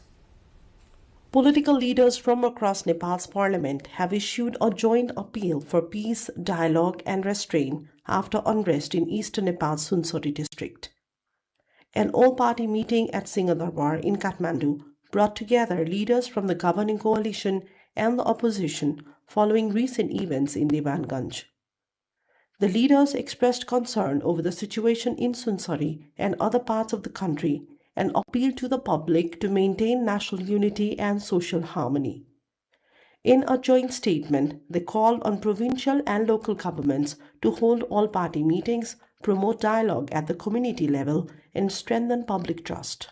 They also urged religious leaders, civil society, local authorities, the media and social media users to act responsibly and help maintain peace. पहिलो दायित्व भनेको शान्ति सुव्यवस्था कायम गर्ने हो, सद्भाव कायम गर्ने हो। अहिले हामीले आरोप प्रत्यारोप चर्का कुरा कसले गल्ती गर्यो, कसले ठीक गरेन, कसले बोल्यो, कसले बोलेन, कसले कति बजेर कति मिनेटमा बोल्यो, कसले कति बजेर कति मिनेट ढिला बोल्यो, हामी यहाँ जाने होइन। आजको संवेदनशीलता संसारका साथीहरूले बुझ्नु पर्ने हुन्छ। Opposition leaders also called for restraint. हामी यो बेलामा सरकारलाई अप्ठ्यारो पार्न चाहन्छौँ। हामी यो बेलामा सरकारसँग कामै गर्न चाहन्छौँ। हाम्रो जिम्मेवारी हो। मैले माथि भने यस्तो बेलामा पनि प्रधानमन्त्री भाउ खाएर बस्नु। यस्तो बेलामा पनि प्रधानमन्त्री थालु गरेर बस्नु। यो बेलामा रिच आउट गर्नु पर्दैन। यो बेलामा सबैलाई जोड्ने प्रयास गर्नु पर्दैन। सबैको भएर सबैलाई समेटेर ल्याउने प्रयास गर्नुपर्छ भन्ने हामी ठान्छौँ। र प्रधानमन्त्रीले गर्नुहोस् भन्ने हाम्रो चाहना हाम्रो माग पनि छ। त्यसका निम्ति हामी मान्य सभापति मार्फतबाट माननीय प्रधानमन्त्रीले आउनुभएको थियो र उहाँ मार्फतबाट सरकारलाई हाम्रो कुरा पुर्याइदिनु पनि सुनेका छौँ। यो एउटा पक्ष हो। तर फेरि पनि अन्त्यमा चाहिँ हामीले हाम्रो पार्टीको तर्फबाट यो बेलामा सामाजिक सद्भाव धार्मिक सहिष्णुताका निम्ति हाम्रो भूमिका हामी निर्वाह गर्छौँ र हामी सबै अरू दलहरूसँग पनि मिलेर गर्छौँ भन्ने कुरा। सामाजिक र साम्प्रदायिक सद्भाव कायम गर्ने कुरामा सबै पक्षको सहयोग आवश्यक छ। सबै राजनीतिक दलहरू, सामाजिक सङ्घ संस्थाहरू, धार्मिक व्यक्तित्वहरू सबैले शान्ति कायम गर्ने कुराहरूमा भूमिका खेल्नु पर्दछ भन्ने खालको आग्रह गर्न चाहन्छु र विशेष गरी सुनसरी लगायतका क्षेत्रका जनसमुदायहरूलाई सरकार अभिभावकका रूपमा छ भन्ने कुराको अनुभूति सरकारले प्रदान गर्नुपर्छ। हामी राजनीतिक दलहरू पनि न्याय प्राप्तिको लागि छटपटाइरहेका नागरिकहरूको पक्षमा राजनीतिक दलहरू पनि छन्। नागरिकको सुरक्षाको जिम्मेवारी सबैको साझा जिम्मेवारीको कुरा हो। The meeting also reaffirmed Nepal's tradition of religious, cultural and linguistic diversity and called for mutual respect among communities. The appeal follows clashes in Devanganj during a bowl-bomb religious procession on August 10. Police said they opened fire while trying to bring the situation under control. A 30-year-old man was killed. Authorities say the situation remains sensitive. Prime Minister Balendra Shah also appealed for calm in a social media message, urging people not to spread anger, fear or hatred and to avoid actions that could increase tensions. Political leaders say continued dialogue and cooperation at all levels will be important in maintaining peace and social harmony. The government has expanded the committee investigating the Sunsari incident by adding 2 more members to examine ballistic and forensic aspects.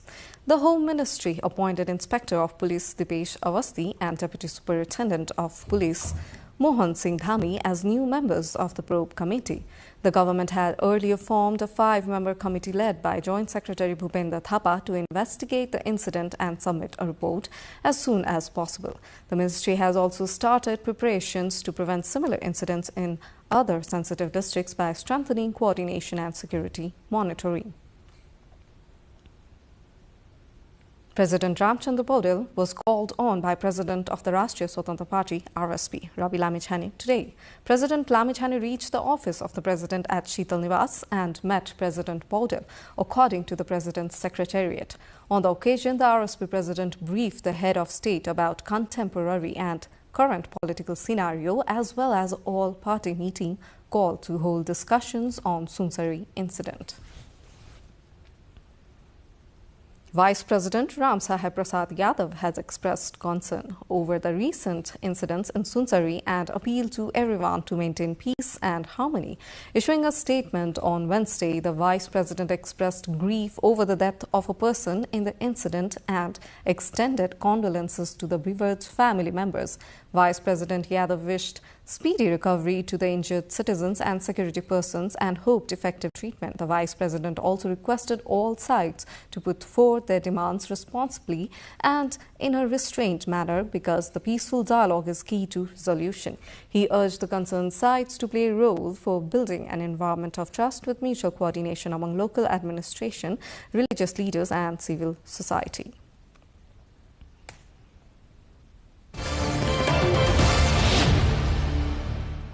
Nepal observed Guru Purnima today by paying respect to teachers, mentors and those who impart knowledge and wisdom.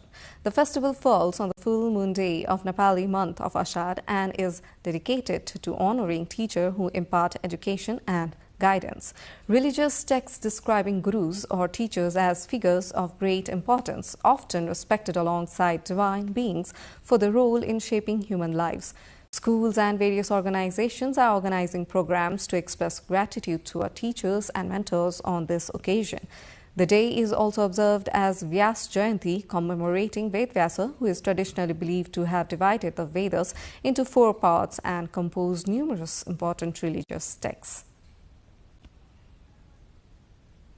The last rites of senior Nepali Congress leader and former Deputy Prime Minister Gopal Man Shrestha were performed at Pasupati Aryaghat today. Nepali Congress President Gagan Kumar Thapa draped the party flag over Shrestha's body and paid tribute while his son performed the final rituals. Earlier, Shrestha's mortal remains were kept at the Nepali Congress Central Office in Sanepa, Kathmandu, where leaders from various political parties gathered to offer condolences. The 79-year-old leader passed away on Tuesday while undergoing treatment at a hospital in Daulakhel, Lalitpur. Shrestha was a long-time figure in Nepali Congress politics and played an important role in democratic movements. He served as Deputy Prime Minister and held several minister positions during his political career. Nepal's Department of Passports has increased electronic passport production capacity to around 15,000 passports per day to manage rising demands. The department said applicants have increased significantly, especially from Nepali citizens preparing to travel to South Korea under the employment permit system. To provide faster services, the department has started operating e-passport services in 2 shifts from 7 a.m. to 9 p.m. until August 22nd. It will also provide services on public holidays, including Saturdays and Sundays, to manage the growing number of applicants. The department said it is working to resolve technical issues within 1 month and stabilize the e-passport system within 3 months. Electronic passport services are currently available through all 77 districts, administration offices and Nepali missions abroad. Moving on, Communications Minister Dr. Bikram Timilsina and AIBD CEO Philomena Nanapagarasam have discussed the future of Nepal's communications sector and preparations for the 24th AIBD conference in Kathmandu. During a meeting at Ministry of Information and Communications, both sides exchanged views on media reforms, community radio broadcasting laws, and the growing impact of digital media. Minister Timil Sinha said the conference would provide valuable international expertise as Nepal works to modernize its media policies and strengthen the broadcasting sector. He also highlighted the important role of community radio in promoting democracy, public awareness, and accountable governance. Philomena Nanaprasam said radio remains a powerful medium across South Asia, especially in Nepal, where community stations continue to deliver trusted information to remote communities and play a vital role during disasters. International news coming up next. For now, a quick recap of the headlines.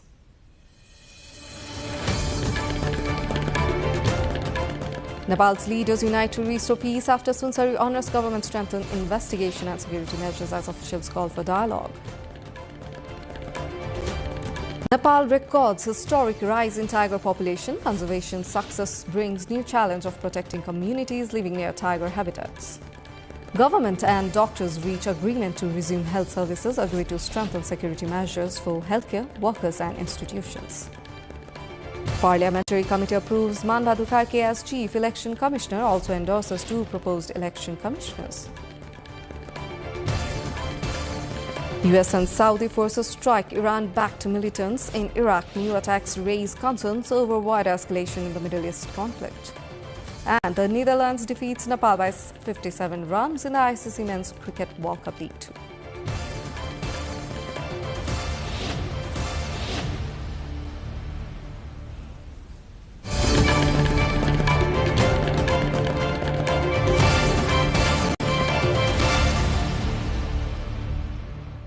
Now in the international front, displaced Palestinians evacuated nearly tents before an Israeli airstrike hit the Al-Mutaqwin Mosque in central Gaza City, with residents later inspecting the damage.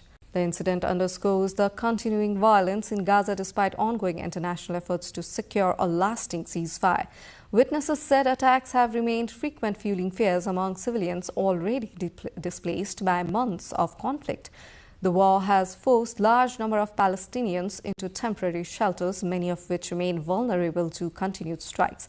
The conflict continues to deepen the humanitarian crisis, with mounting international concern over civilian casualties and access to aid. Israeli Prime Minister Benjamin Netanyahu says he and US President Donald Trump are united in their determination to prevent Iraq from obtaining nuclear weapons. In an interview with Fox News host Sean Hannity broadcast Tuesday. One of the best meetings that we've had, and I always hate to disappoint our would-be critics who are trying to find, cracks in our alliance. And what they find, like today, is a wall of granite, because the president is so clear. I mean, we have a common commitment. We don't want to see this fanatic regime in Tehran have nuclear weapons to threaten every American and to threaten the peace of the world and to threaten the existence of Israel. So we have a common goal, and it's going to be achieved either through diplomatic means or other means. But we're both committed to that, and that's the main headline that I would tell you from this meeting. Ukrainian President Volodymyr Zelensky says Russian President Vladimir Putin has lost the initiative in the war due to heavy battlefield losses. Speaking in an interview with Fox News, Zelensky said Ukraine's continued resistance has prevented Russia from achieving its objective in the conflict. Since the beginning of the war, when Putin said that he will occupy us during 2-3 days, now we built a great militech industry. We have 500 companies with very strong technologies and our soldiers on the front. So now Putin is losing 30,000 his soldiers per month. This is big, too much losses, like President Trump says. It's many losses, but he doesn't want to stop this war. So now initiative not in the hands of Putin. And this is the main thing what been changed. Japan's southwestern Kyushu region is facing a major rescue operation after a powerful earthquake, which killed at least 13 people and triggered more than 100 aftershocks. Rescue crews are searching collapsed buildings in Kumamoto Prefecture, including a paper factory and a shopping mall where several people remain missing. Prime Minister Sanae Takaichi called the rescue effort a race against time as thousands of residents remain in evacuation centers without power. The Japan Meteorological Agency has warned people to stay alert for possible strong aftershocks in the coming days. More than 4,600 personnel have joined rescue operations, while the Defense Ministry has provided 300 air conditioners to shelters housing more than 9,000 displaced people. Authorities continue delivering aid as communities recover from damaged homes and disrupted services.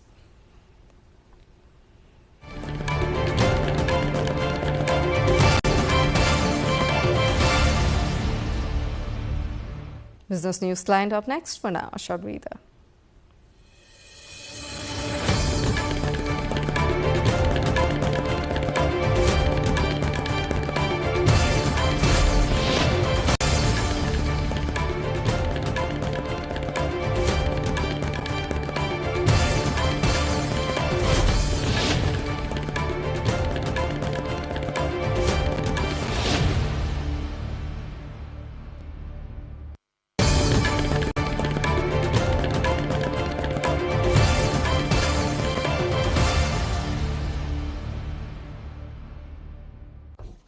The United States has announced new restrictions on imports of certain foreign-made advanced robots and solar power equipment, citing national security and cybersecurity concerns. The U.S. Federal Communications Commission said the measures target new models of network-connected robots, including humanoid and quadruped systems, as well as power inverters used to connect solar projects to the electricity grid. Washington says the technology could create risks of cyber attacks, espionage, and supply chain vulnerabilities, particularly involving Chinese manufacturers as part of efforts to reduce dependence on foreign technology. China has criticized the move, accusing the United States of using national security concerns to suppress Chinese companies and limit their global competitiveness. Previously approved products will not be affected, while new devices may undergo security reviews before receiving approval for use in the U.S. market.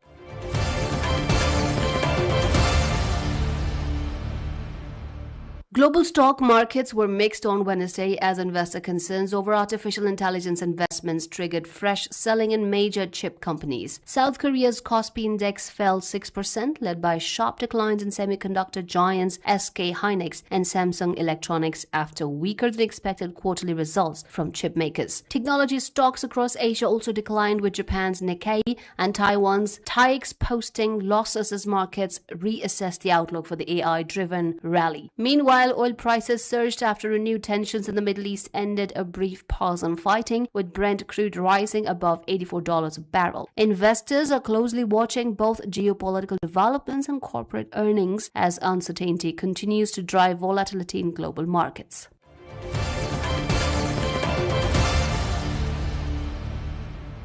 China has hosted a high-level meeting in Beijing marking 5 years of its Global Development Initiative, bringing together United Nations officials and diplomats to discuss cooperation on sustainable development. The initiative, launched in 2021, aims to support global development efforts and has received backing from more than 130 countries and international organizations, according to China. Chinese Foreign Minister Wang Yi said Beijing would continue promoting the initiative and aligning it with the United Nations 2030 Sustainable Development Goals. UN officials described the GDI as a contribution towards addressing global development challenges, while diplomats highlighted areas including technology cooperation and reducing gaps between developed and developing countries. The meeting comes as countries seek greater coordination on issues such as economic growth, innovation, and sustainable development amid growing global challenges.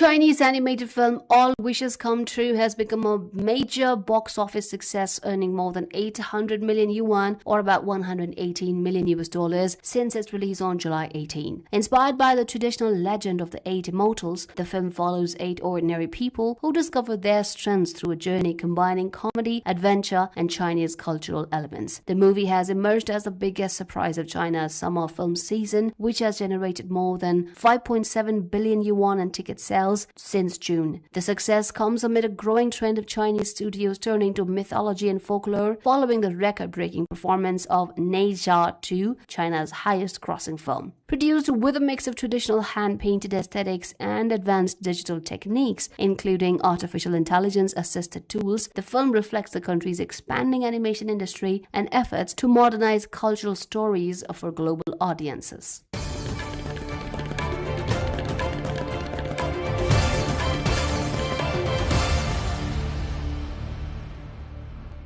Time now for the sports updates.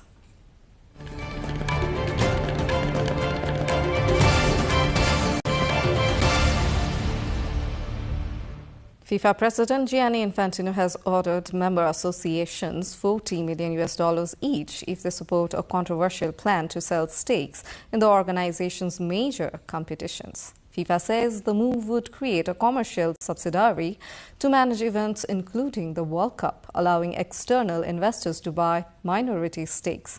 Infantino has set September 19 as the deadline for federations to accept the proposal and access an initiation $20 million payment.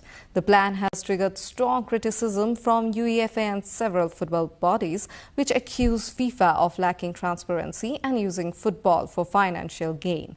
Opponents have raised concerns over governance, consultation, and the long-term impact on the global game, while FIFA says the plan aims to increase revenue and develop football worldwide.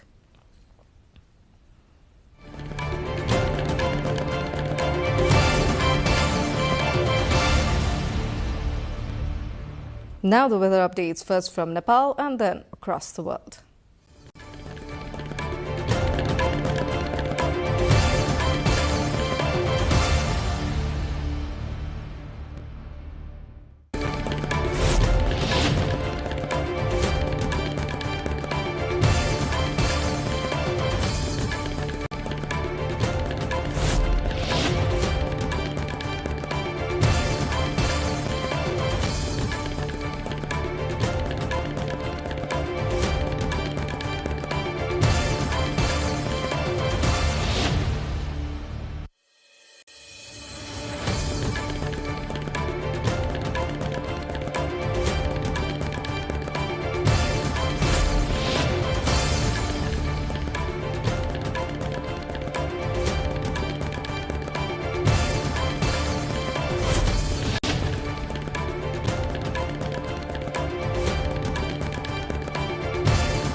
Before wrapping up, let's take a look at the headlines once again.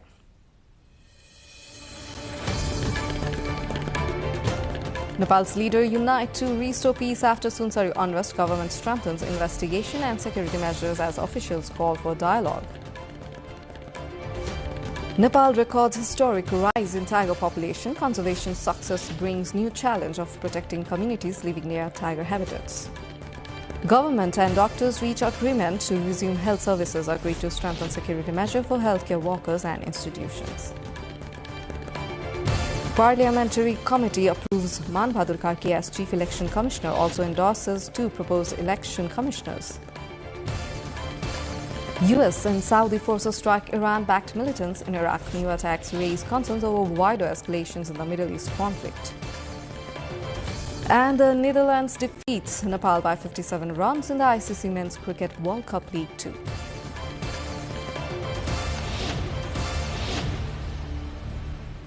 That's it for this edition of NTV World News Hour. Do join us through our social media and get the latest updates from our official website, nepaltelevision.com. I'm Sureksha Rajagan. Thank you for staying with us. Good night.